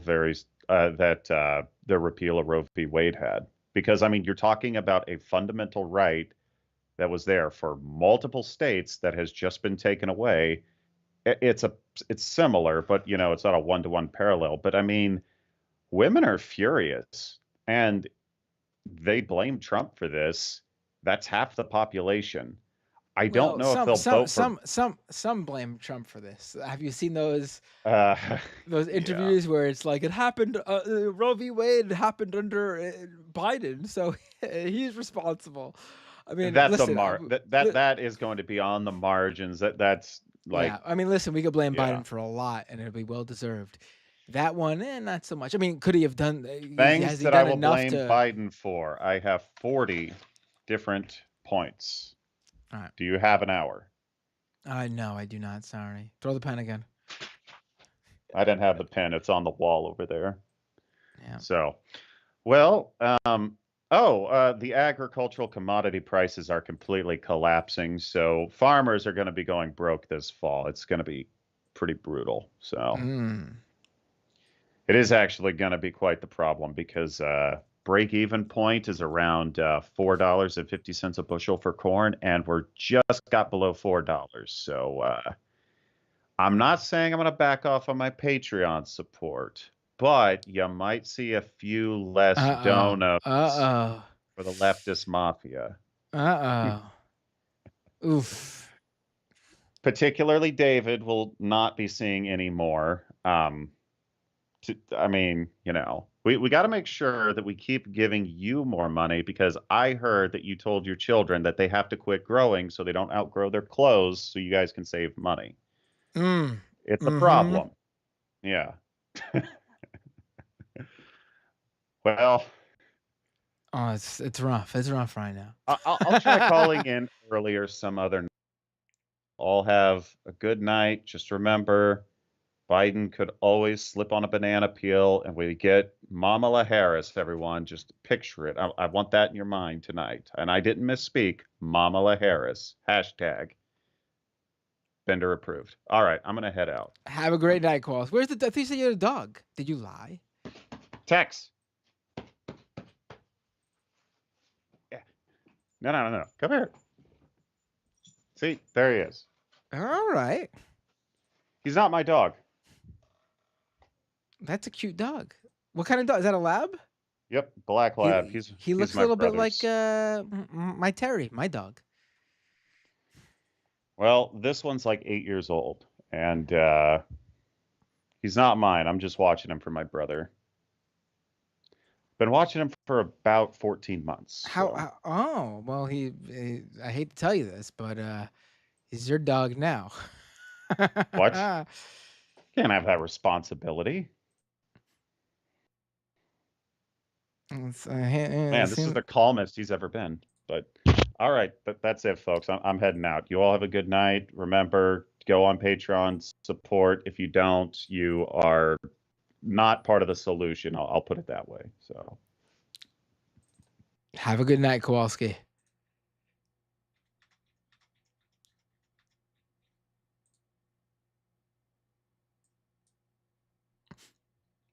All right, folks. Let's go back to the what's this? Hold on.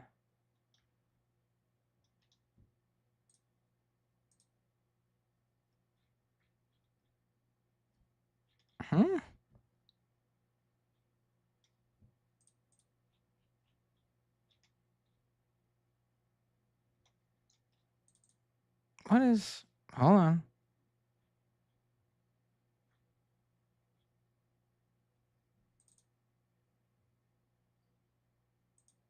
I'll have to look at this later. All right.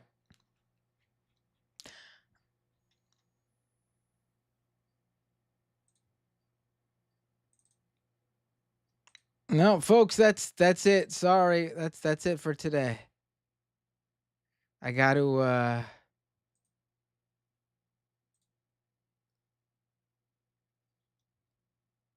right. This is where I have to call it a night, folks. Let me finish with the super chats. No more calls.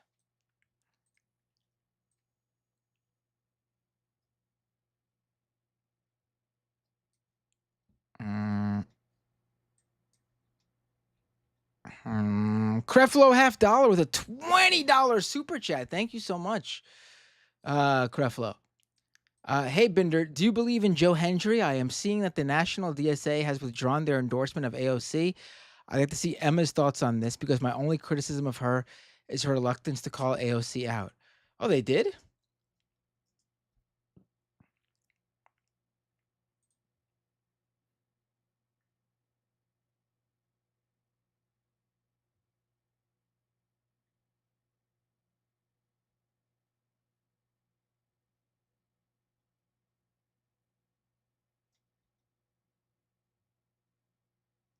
She did?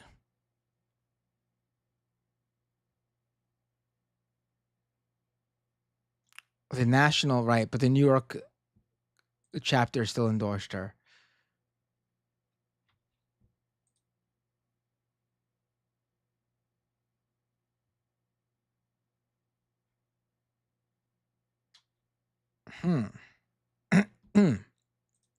Interesting.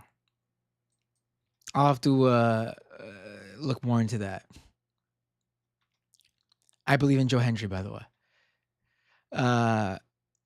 Let's see. Kowalski with the $4 super chat. Thank you so much, Kowalski. Daniel R with a $5 super chat. Can you specify another genocide? Quote is in quotes. Can you specify another genocide, quote unquote, in history that was in response to a terrorist attack and against the militancy with a stated goal of extermination? I'm not sure what that has to do with something being a genocide. See, this is the thing here. You seem to be coming at a position where, because Hamas attacked Israel, Israel has an inherent right to level and destroy Gaza, because that's what they're doing. You just take a look. That's what they're doing. There's nowhere anymore really for anyone to go there. Anywhere to go there. There was a new report that the 40,000 dead is actually an undercount. And the real number of people is something like 8% of the population, most likely. And we'll find out in the coming months, really, as more bodies are discovered. What does being attacked by Hamas have to do with committing a genocide? Because both can be true. Hamas attacked Israel, sure. And they are deciding to, in response, level everybody in Gaza. And this is their stated purpose. There's been countless Israeli officials and politicians who have stated this. Starve them, just kill them all. There are no innocent civilians.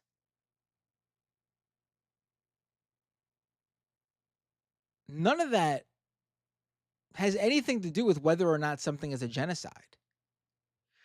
You don't have the right to murder innocent civilians, to wipe out entire families who have nothing to do with this because you were attacked. You do not.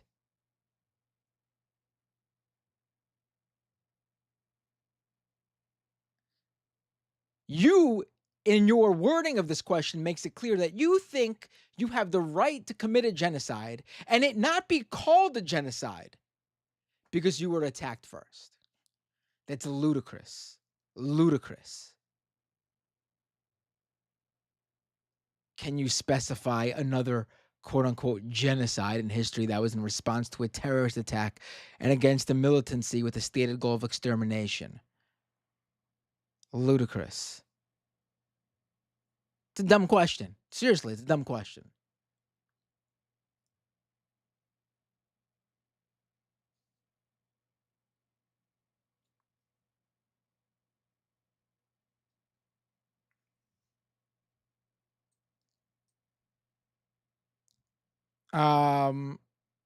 Tokyo Hans with a membership super chat, member for 12 months. We need a Brazilian style election, much more entertaining. And happy 1 year monetization, Matt. Stay amazing. Oh, the membership monetization. Right. Thank you. Narrator with a membership super chat, member for 12 months. White leftists in the chat being patronizing rather than sitting with a diverse perspective that challenges their idea of their own virtue. I'm not sure who you're referring to there, but Transgirl420 with a $4.20 super chat. Can't think of anything to say, but don't give a fuck. YOLO 420. Thank you, Transgirl420. Donald James with a membership super chat, member for 12 months. I would have thought Kowalski had more of a 10 being out in the sun all day. Fake farmer. It's all fake.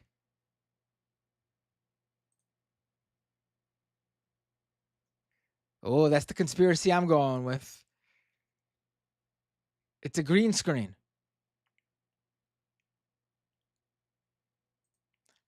Carrie Shaw with a $20 super chat. Damn, Kowalski is hot. I mean, yeah, I gotta say, it's a little. When I first saw Kowalski, it was a little bit jarring. It's like, what's going on here? People who call into streams are usually schlubs. What's going on here? Streamers and the people who call into streams and streamer viewers are usually schlubs. Are usually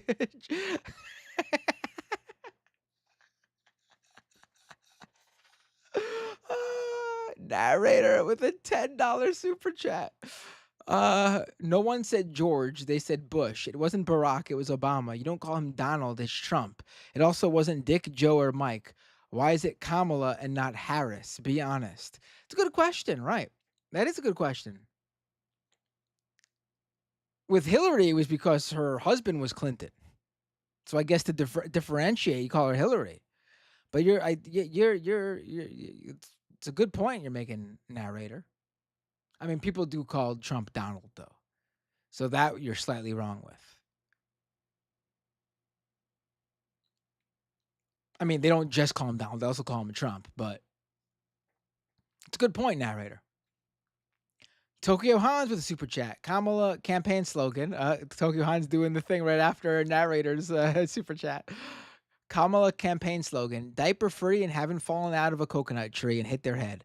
A little long, but something I can get behind. Well, if you just say diaper free and haven't fallen out of a coconut tree, that's a much catchier slogan.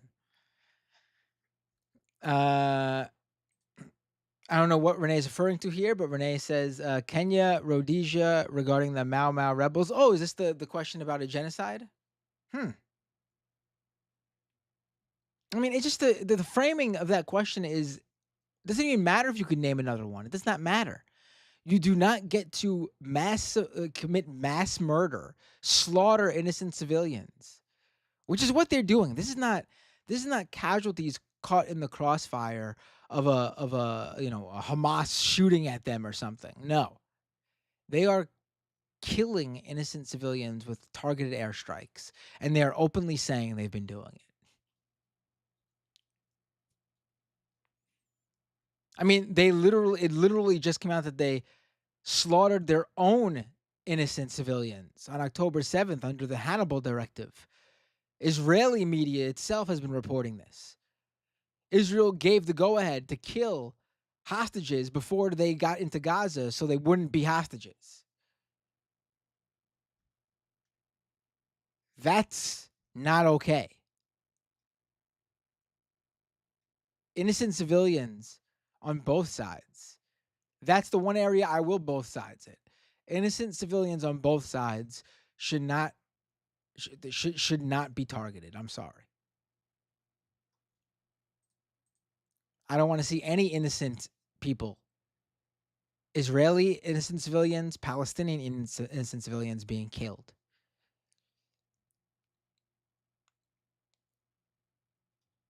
And yeah, I think Israel should be held accountable for not just the innocent Palestinian lives, but the innocent Israeli lives they've slaughtered.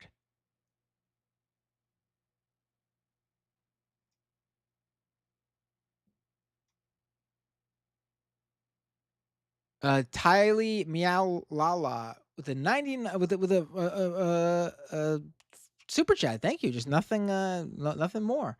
Third super ever on a live stream. Thank you, Tylee.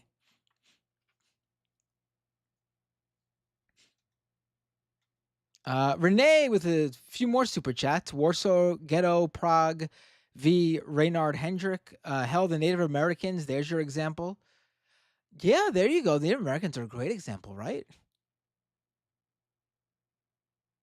There were skirmishes between Native Americans. There were wars with Native Americans.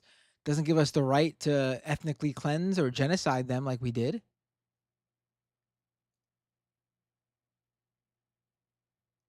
A great point, Renee. I think that, the Native American example isn't used enough.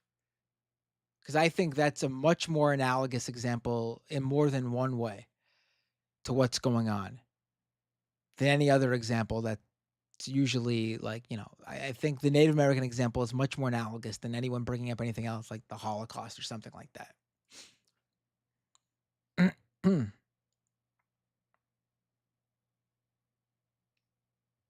Jay Cass says it's not soccer, it's football. It's hard to say that as an American. I agree, it should be called football, but here you need to delineate. You need to make it clear what you're talking about.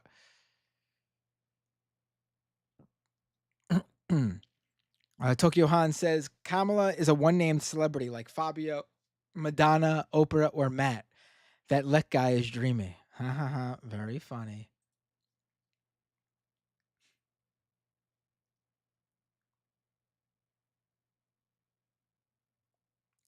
James McPherson says with a super chat, you think the biggest divide on the left is NATO? No, I don't think that. I don't think that matters enough. Honestly, I really don't. I mean, if you're a leftist who's like NATO is your number one issue, you're. I hate to say it, but you're usually like a fringe person. I'm not saying there can't be discrepancies and disagreements on there could be anti-NATO leftists and pro-NATO leftists or leftists that don't really care either way. But if that's your number one issue, I'm sorry. I don't think that's a number one issue. It really isn't. We can reconvene on it after Russia and Ukraine.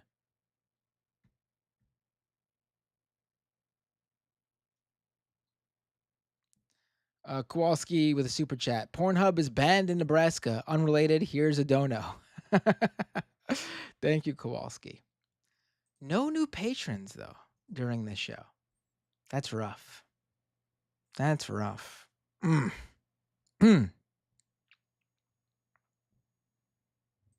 Well, 12:30. This show's gone on for over almost 3.5 hours now. It's time to call it a night. I got Majority Report tomorrow. I got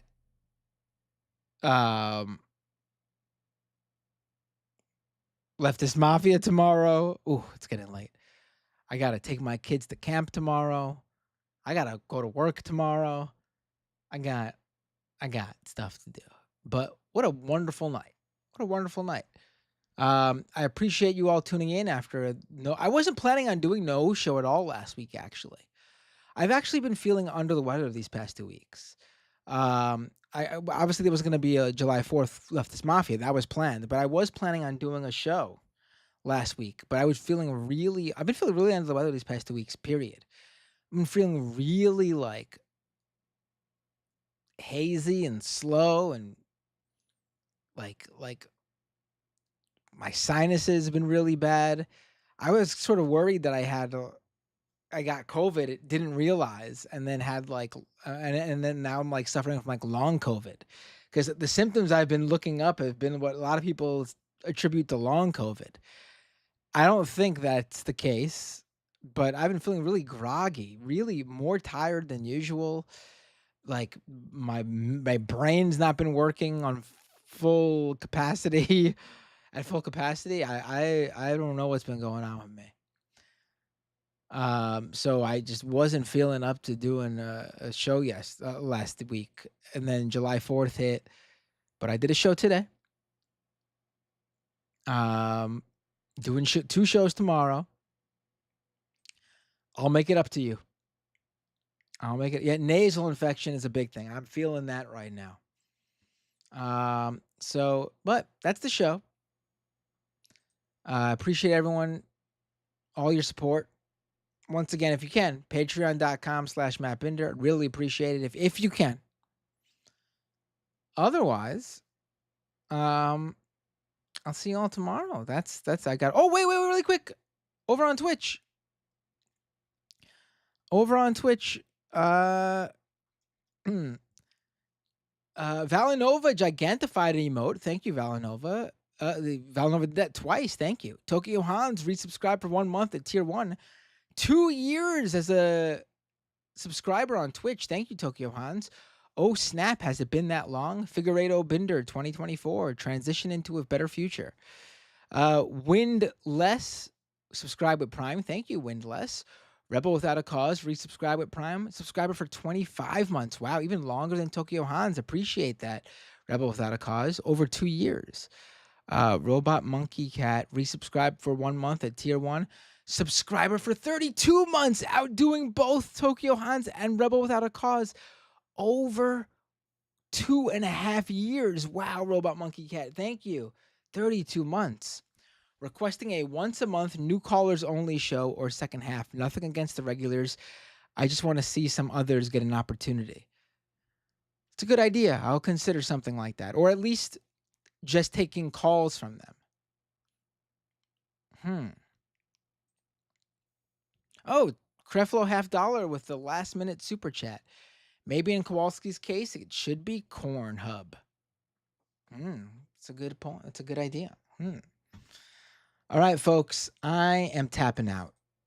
I'm exhausted. I'm getting hot. I'm getting really hungry, actually. Gotta go eat something. See you all tomorrow. Who am I rating on Twitch? Who should I rate? I'm just gonna pick. Who am I rating on Twitch? Who's on right now? Let's see.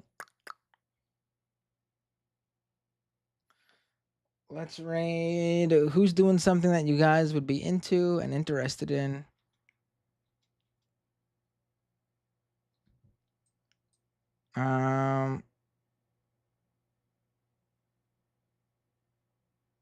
MEC3. Let's raid MEC3. All right, folks. Peace. See you all tomorrow if you're tuning into Majority Point Leftist Mafia. Otherwise, see you all real soon on this channel. Have a good night.